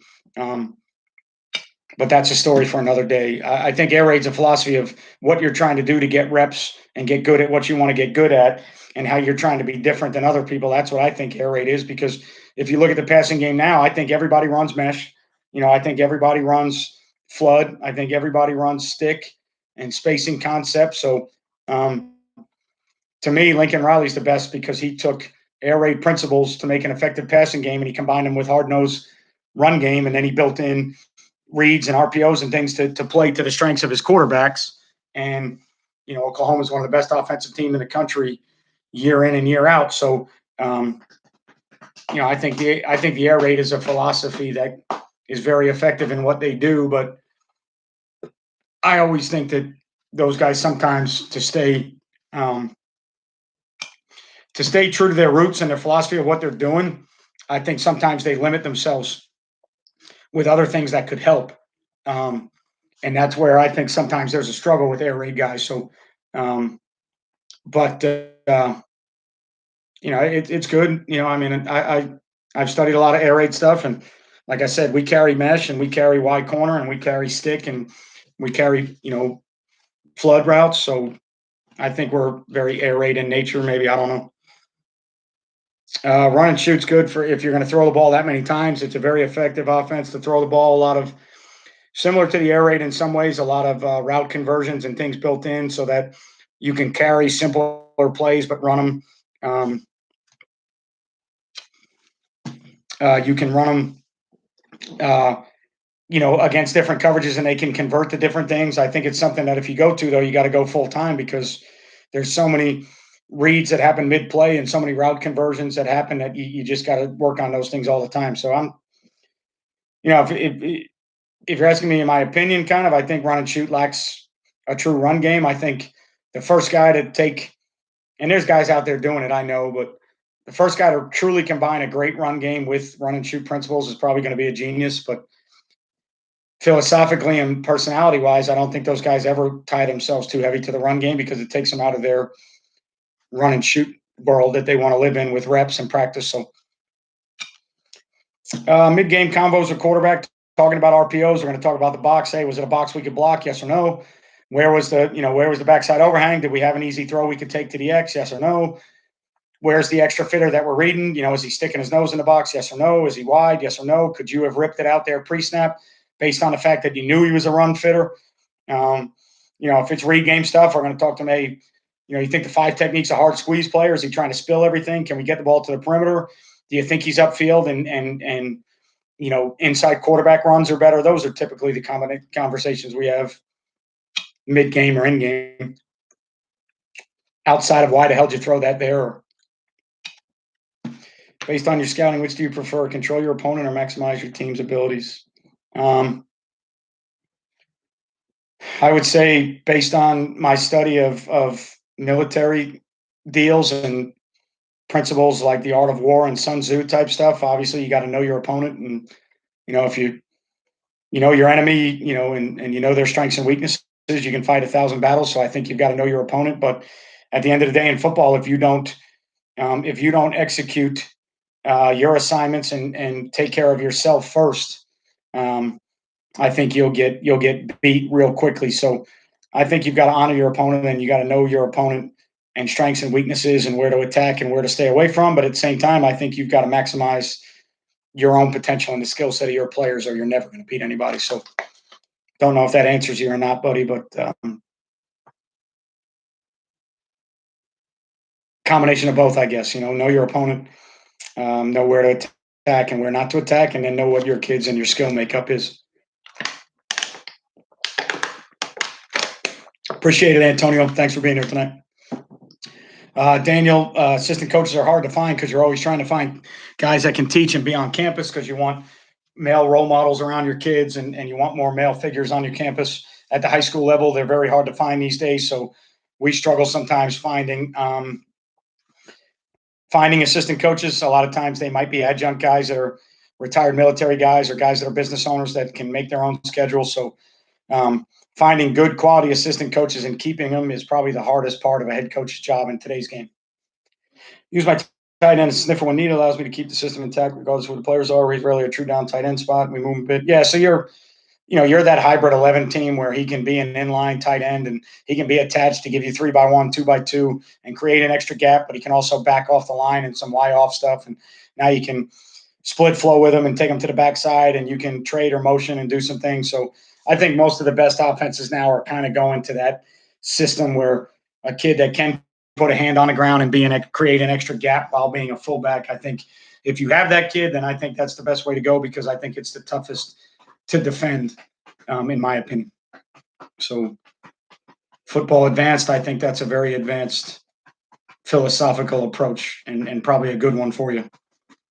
A lot tougher to defend. Some 11 personnel and true 20 personnel. I mean, true 20 personnel can be a lot easier to defend than 11 personnel.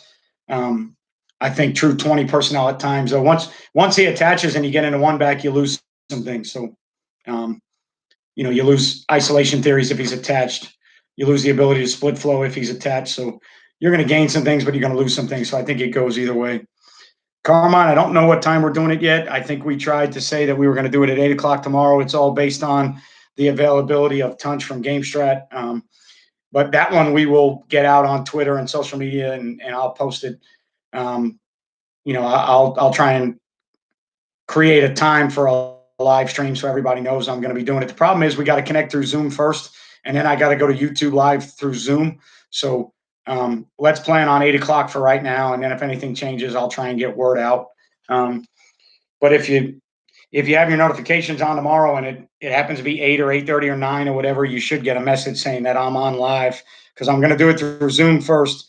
Take Zoom to YouTube Live, which means it'll go up on my channel, make it public, but then I'm going to back out of YouTube so it doesn't run slow. So yeah, it's tough football. I mean, I just the problem, Coach O'Malley, how you doing, bud? The problem with finding them is when you find them, you can't keep them.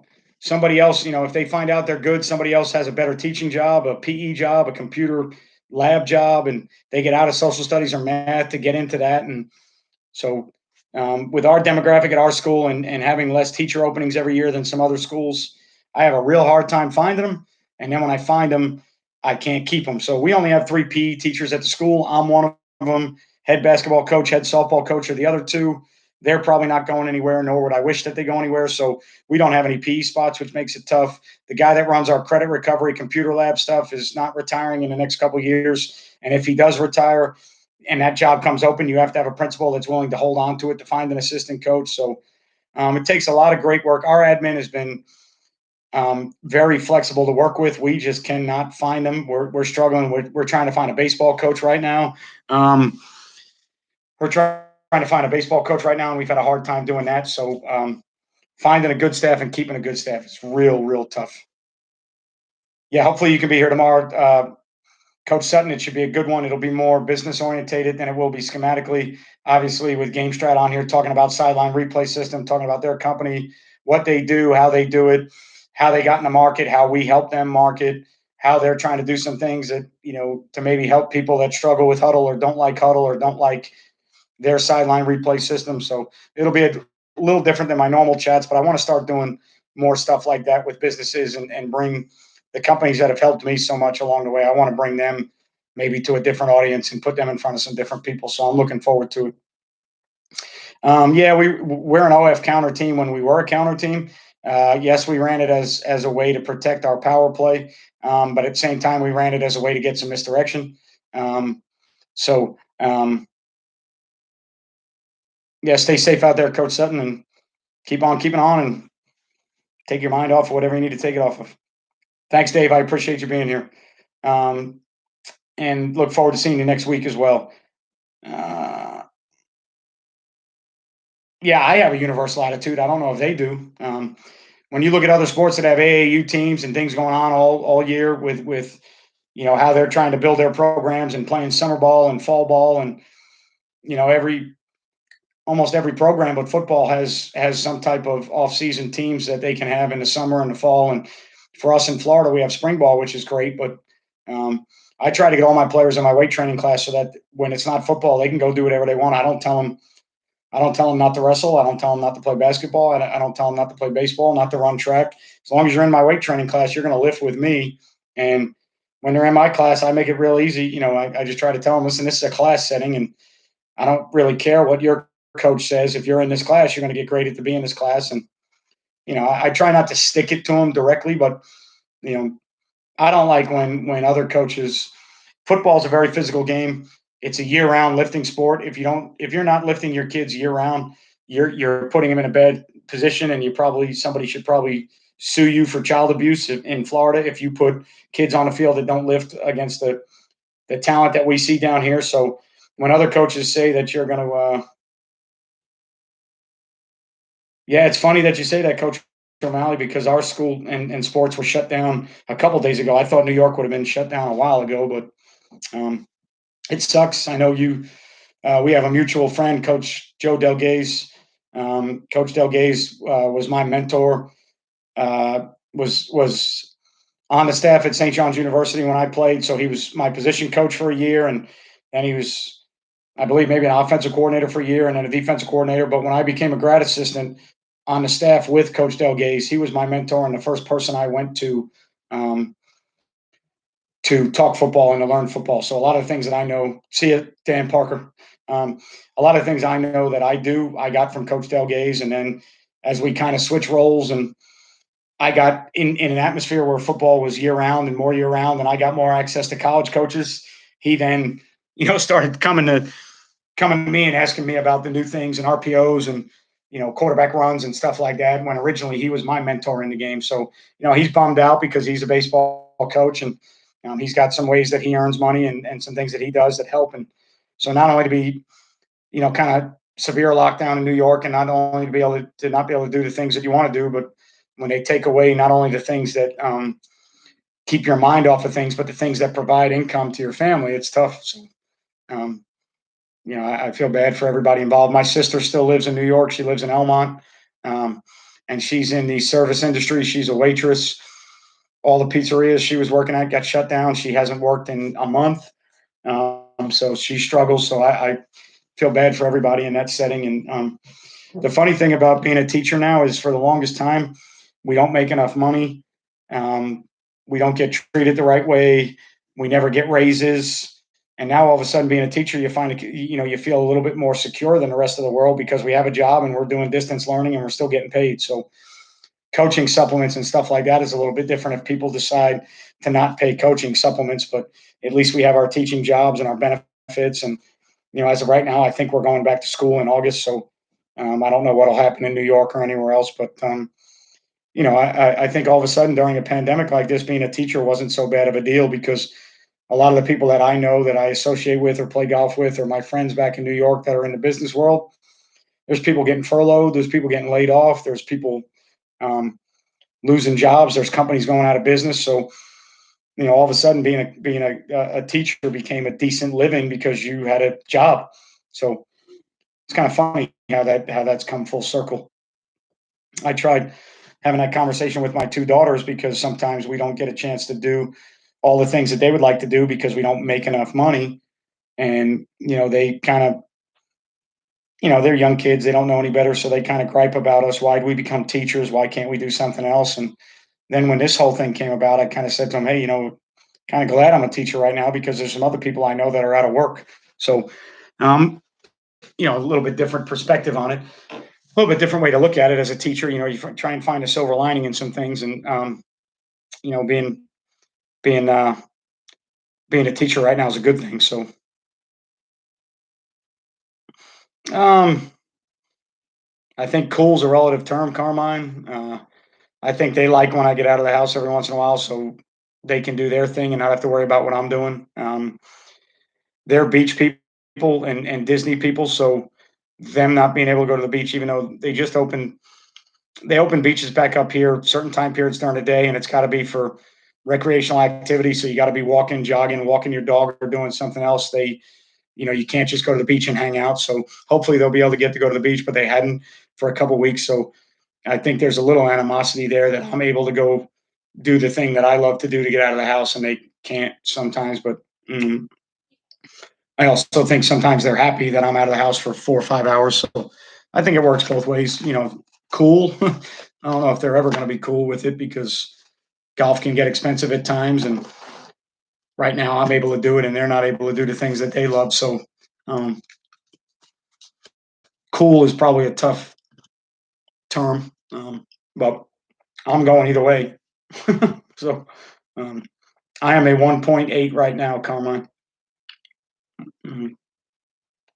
If I could, I am the best worst putter, probably is the best way to describe it to people. Obviously, I'm a 1.8 handicap. I'm, in the, if you look at my handicap index in the last 20 scores, I haven't shot anything higher than 76 in the last 20 rounds I played. But anybody that knows me and knows me real well, for a low handicap, I struggle with the putter. I don't make a lot of putts. I am not a terrible putter by any means.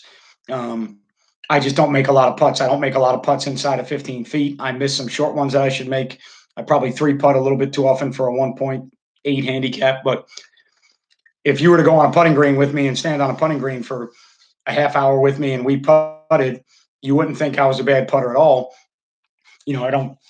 Um, it's not that I don't know how to read greens. I don't miss the hole by 50 feet all the time. I have some alignment issues, and I have a problem getting the ball started where I'm looking, and then that leads me to some stroke issues and then some confidence issues. So um, if I could putt, the round I played today, I shot 74. I made two birdies and four bogeys. If I could have putted today, I probably, a good putter would have shot 67 where I had it easy. So hit probably 80 to 90% of the fairways. I'm going to hit probably 70 to 80% of greens in regulation. Um, I don't make a lot of putts, so then it puts a lot of pressure on my short game if I miss because I got to get it inside of 6 feet because I don't make anything over 6 feet on a routine basis. So, um, but nobody's here for that. Nobody's People are here for football, so let's get back to football. Yeah, guaranteed pay as a teacher is great right now. Obviously, self-employed, you're okay for now, and I wish you the best of luck. The hat company that I'm working with, um, I'm working with right now, they're hoping to stay afloat long enough so that when everybody comes back in business, they're good. So we're doing a lot of social media work with them. We got some really great things on Twitter we've been doing and they've been doing. So, you know, it's just a tough time to be a business owner right now. Tough time to be a small business. So hopefully everybody can get through it. Um, Power runs, Jack, usually involve a puller. There's usually going to be a, a kick out block and then a puller that's going to wrap on a backer. Zone blocks usually involve no pullers. Um, Leverage becomes a little bit different with some zone things. Sometimes you're trying to reach or get guys hooked, and backside guys are trying to overtake and cut off guys. Gap schemes or power plays, you're trying to really down block and vertically move people. So, I mean, those are simple in the simplest terms. That's the easiest way I can put it. Day to day, Carmine, I consider myself probably a pretty good iron player. But day to day, I would think driver is probably right up there as my best club. I probably hit, um, like I said, I probably hit 70 to 80% of the fairways in a round, and I carry it about 260 to 265 and hit it, depending on the course conditions, 275 to 295 pretty much on average. Obviously, if I don't hit it well, I might hit it 260 or whatever, but I'm still good enough that I can carry it 260, 265 when I'm swinging well. And then if the courses are dry enough and rolling out, then I can hit it 295, 300. I can't carry it anywhere near 300. But day to day, it changes. I'm a very good iron player and probably driver, I would say, is probably driver and iron player, my two best.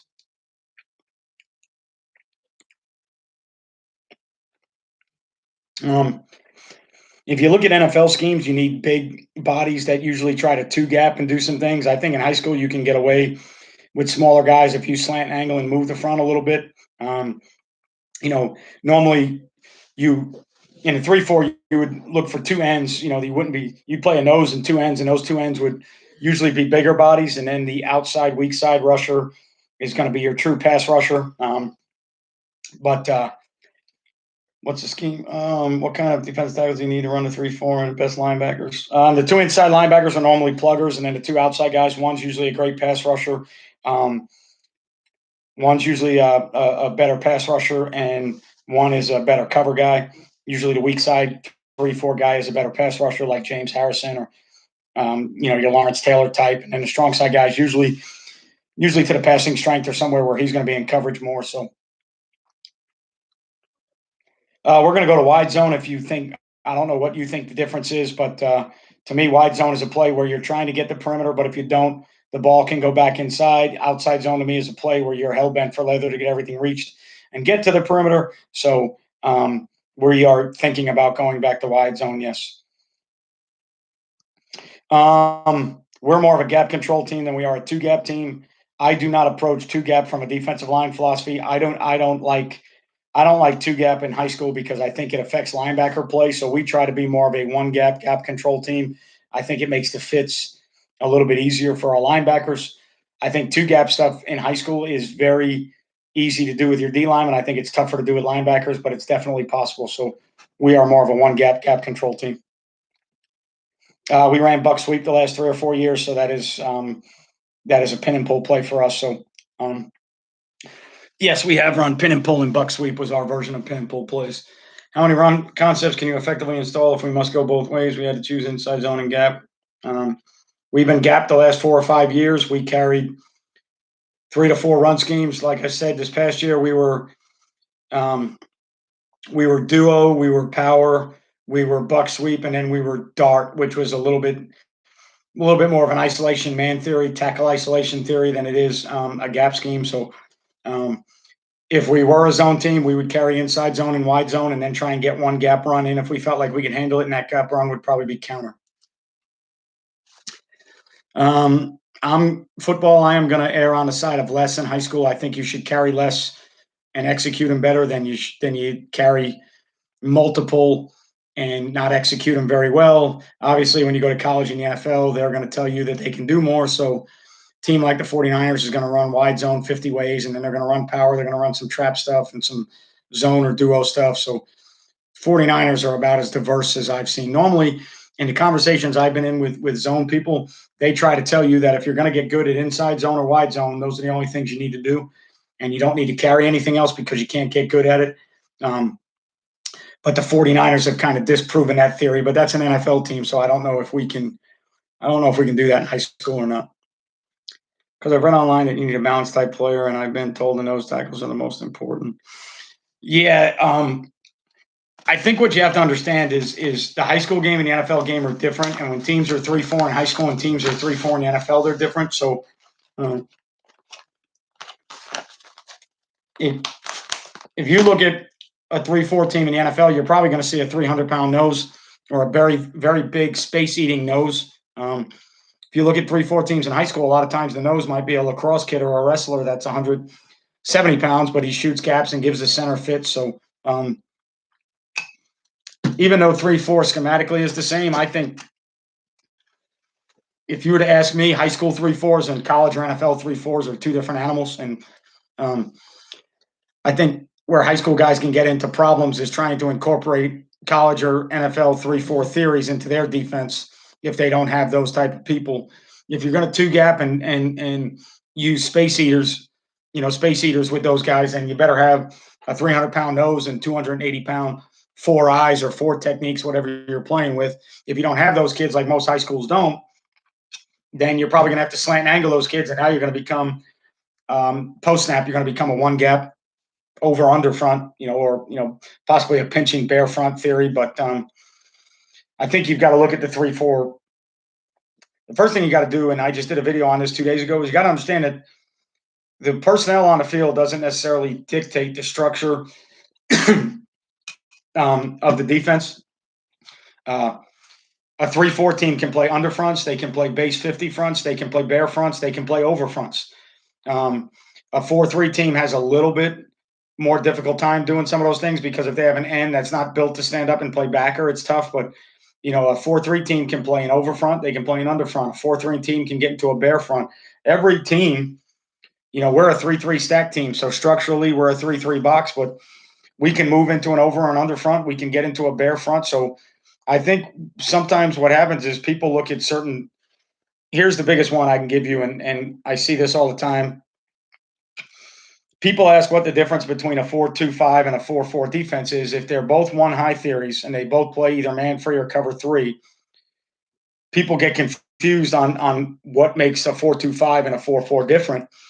And what makes it different is the personnel on the field. So instead of playing with two true outside backers that are probably limited in coverage, you know, uh, if you're playing guys that are outside backers, they're probably better run players, but in coverage, they're probably curl flat defenders, and maybe they can play man on a tight end or a back, but they probably shouldn't be matched up on slot players. And then when you get into 3-by-1, when you get into 3-by-1 stuff, your 3-by-1 adjustments are dictated by the fact that those guys are backers.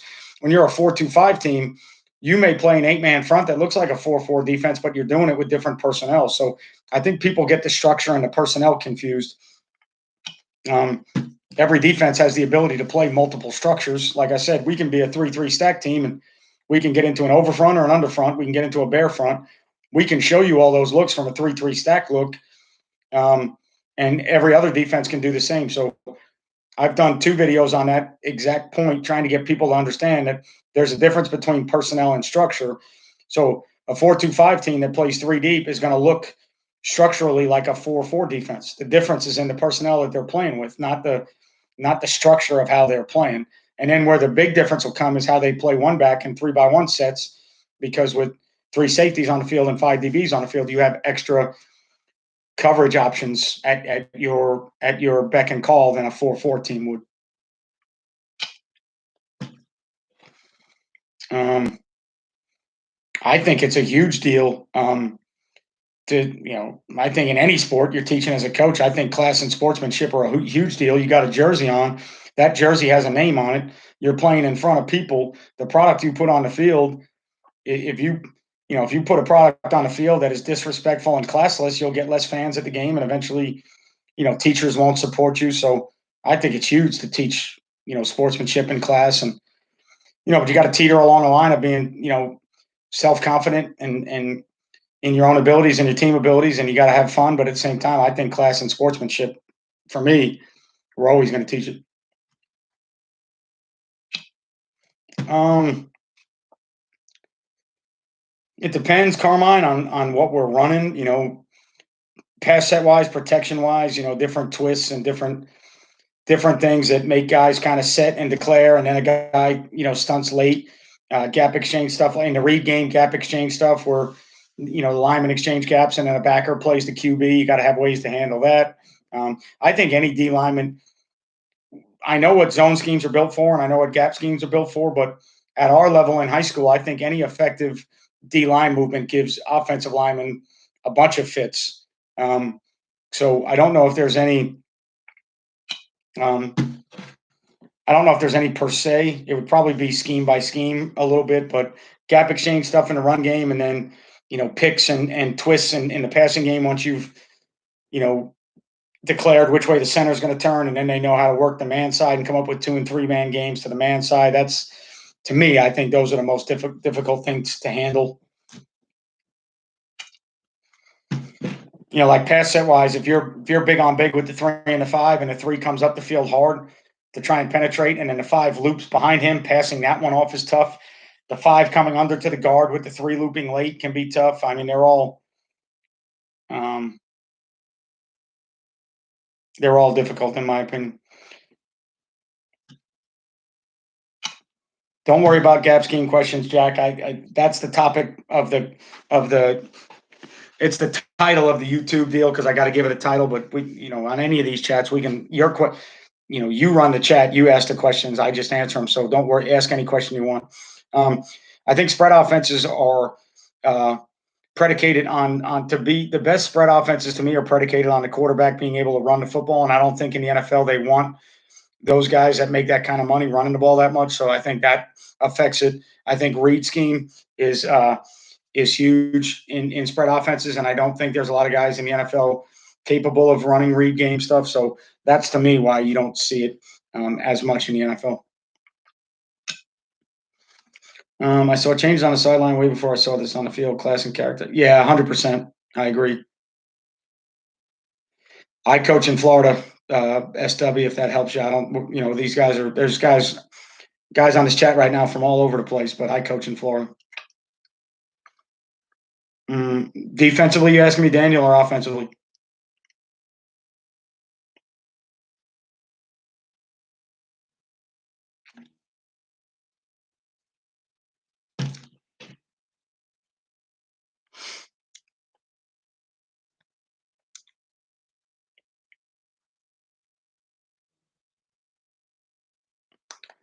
I think there's different reasons why Chip Kelly and other things don't last in the NFL, but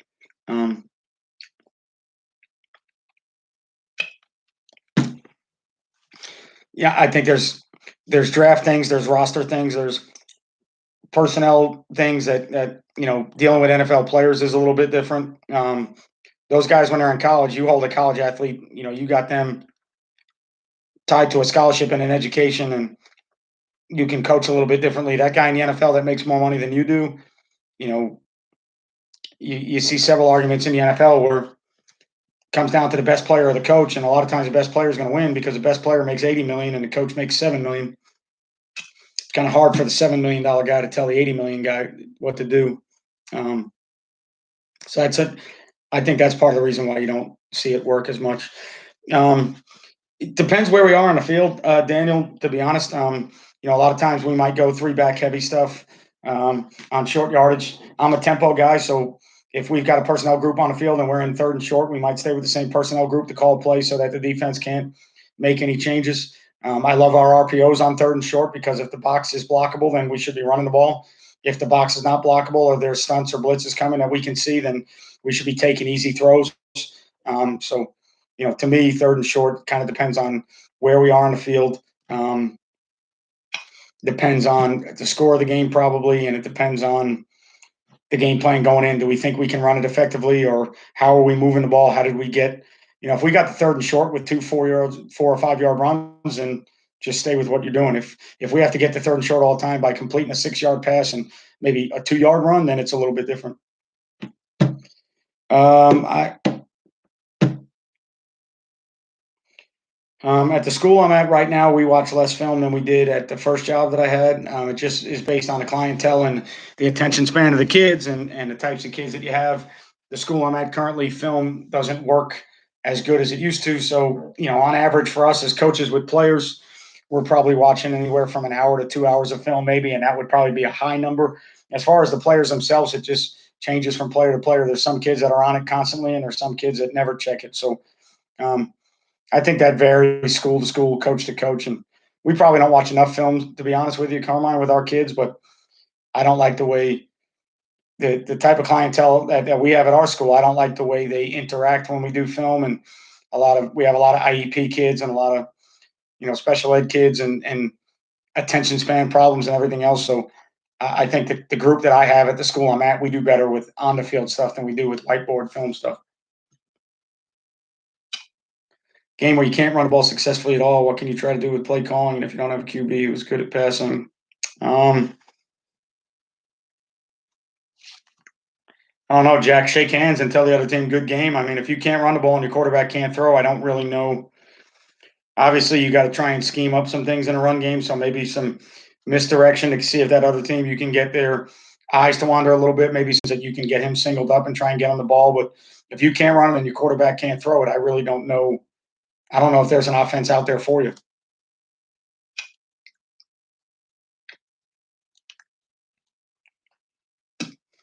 Depending on the team, football, depending on the team we had, I mean, it was when we had big physical linemen and could move people, it was a very good play for us. When we had quarterbacks that were good in the run game and they were a threat and we made it a replay, it was very good to us.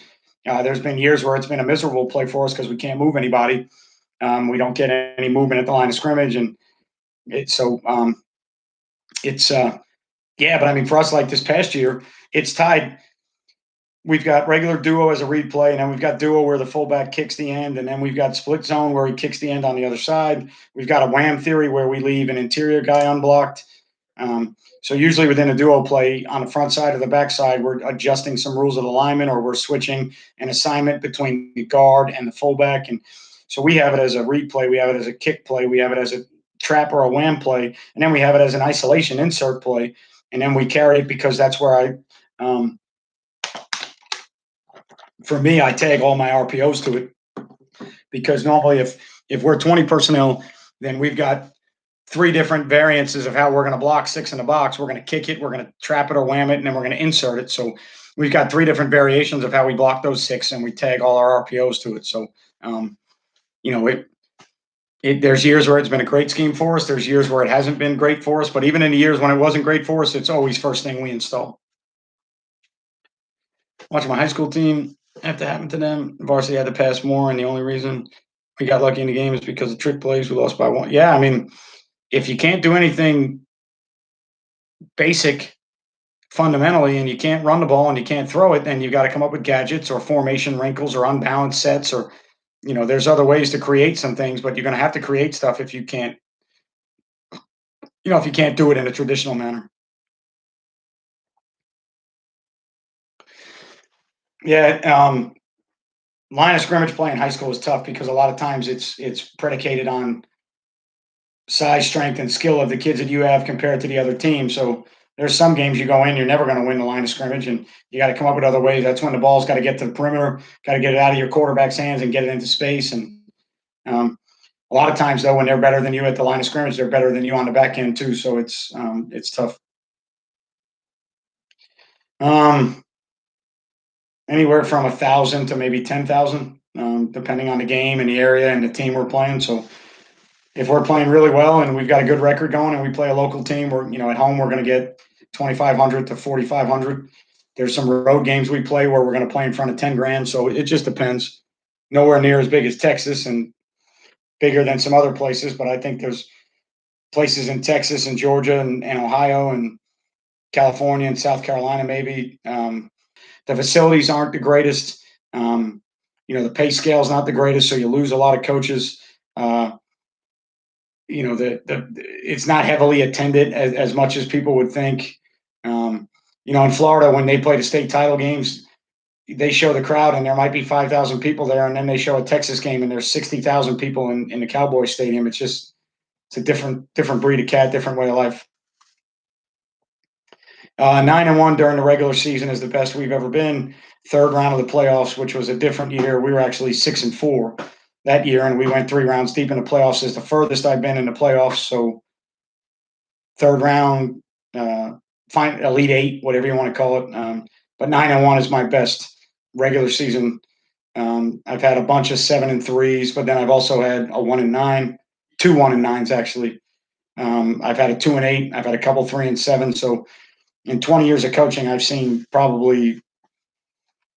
dealt with and been through everything. So I've dealt with the highs of riding a high on a 9-1, 7-3 season. I've dealt with the lows of 1-9. Two things I've never done. I've never gone 10-0, and I've never gone 0-10. Those are about the only things I've never done.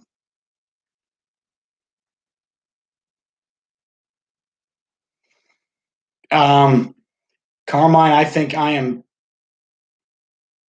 maybe 2 games over 500 in my entire career, maybe, per se. But there's a lot of things that go into that. I'm not a school hopper. I don't change schools based on talent. My first head coaching job I got, I was head coach for 14 years and never left. And then took another job for 2 and got fired. And now I've been at my previous school, my school I'm at now, for 4. So I like to build things and stay where I like my feet planted where they are. I don't like to move around. So that's one reason. I don't recruit players. I play with who shows up in my building. That's another reason. I schedule extremely tough is another reason. So I've had a bunch of 5-5, 6-4 seasons that in my non-district games, if I scheduled differently, I would have been 8-2.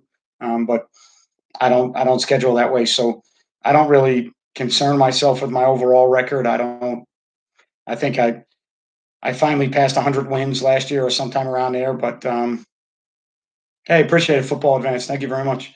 I don't worry about my overall record anymore. I'm getting too old for that shit. And the one thing, Carmine, I could say without, not boasting or bragging, but I've only ever gone on 3 interviews, and have gotten the job every time I've interviewed. So I've never been on an interview that I haven't gotten the job. So I don't interview a lot. I don't look for greener grass a lot. No, it's a great question, Carmine. I have no problem answering it.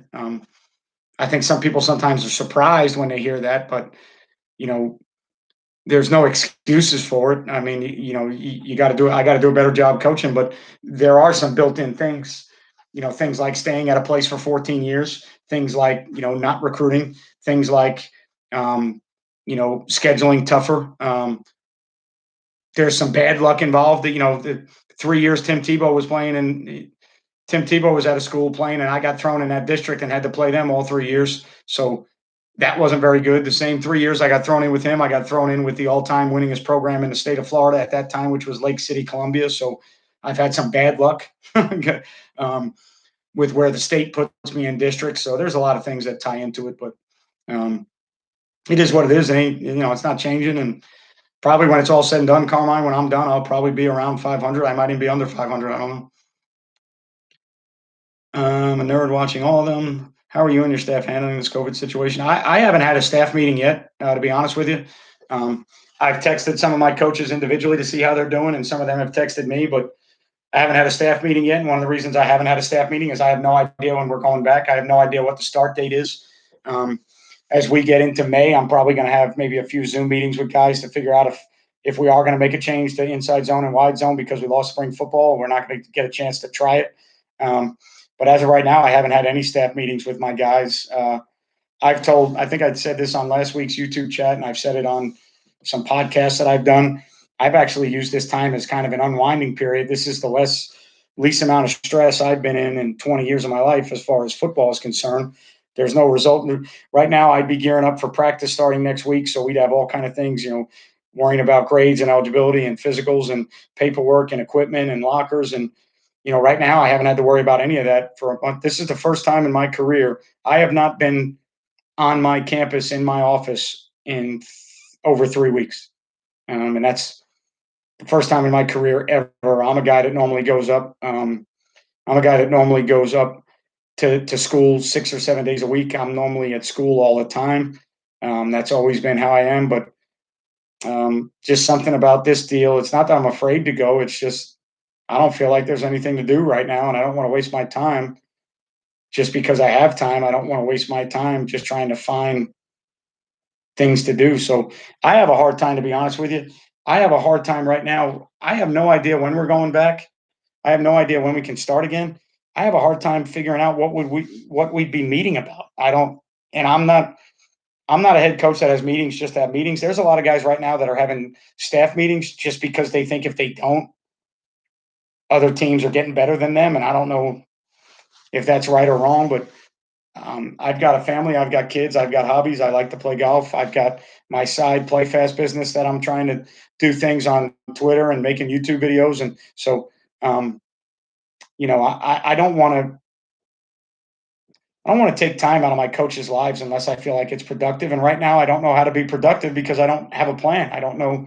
I don't know when we're going back. I don't know when we can start. I have no calendar to set up. I have no dates to set up. So I don't know if we're going to have 5 weeks to get ready, 4 weeks to get ready, 2 weeks to get ready, 6 weeks to get ready. So um, it's kind of hard to plan right now. And there's nobody to ask. Who are you going to ask? You're going to go ask Nick Saban how he deals with this, or you're going to go ask Bill Belichick. Nobody's ever dealt with it. So, you have no information. You have nowhere to go. So it's tough.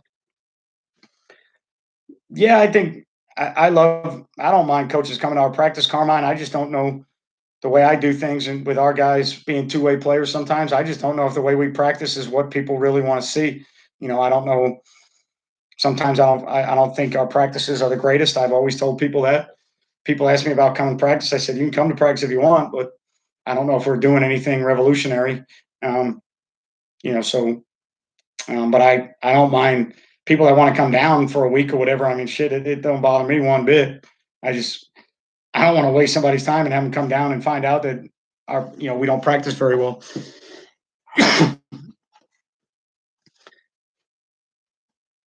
uh, well, I don't know. Who is more important than what you know as far as getting a head coaching job. It's got to be at the right place where you know some people and they know you, and somebody's got to give you an opportunity, hopefully soon, and you got to get that first opportunity. But obviously, you'd like it to be in Georgia because you'll make a hell of a lot more money. But I feel like you may have a better chance in Florida because there's people leaving Florida more often. I think there's more jobs maybe coming up. I can't prove that if be interesting to see if somebody did a study this past year of had job openings in Georgia and had job openings in Florida. Who had more? I would guess Florida, but I'm not 100% certain.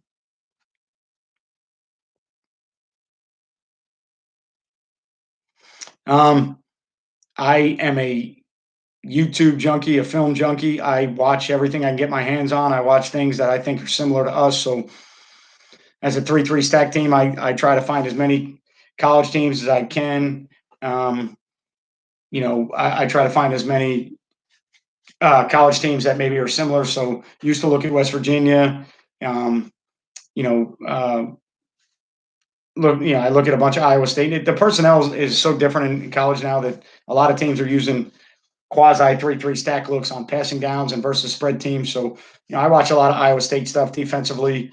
I've watched this past year. I looked at North Carolina State a little bit because the defense coordinator used to be at West Virginia. I used to watch West Virginia a lot. So, I usually look at things that I think I like, and then I go from there. But that's how I stay current with the game. I just watch the next level and what they're doing, and maybe peek at some NFL stuff to see what they're doing. But it's just constant study and looking at things.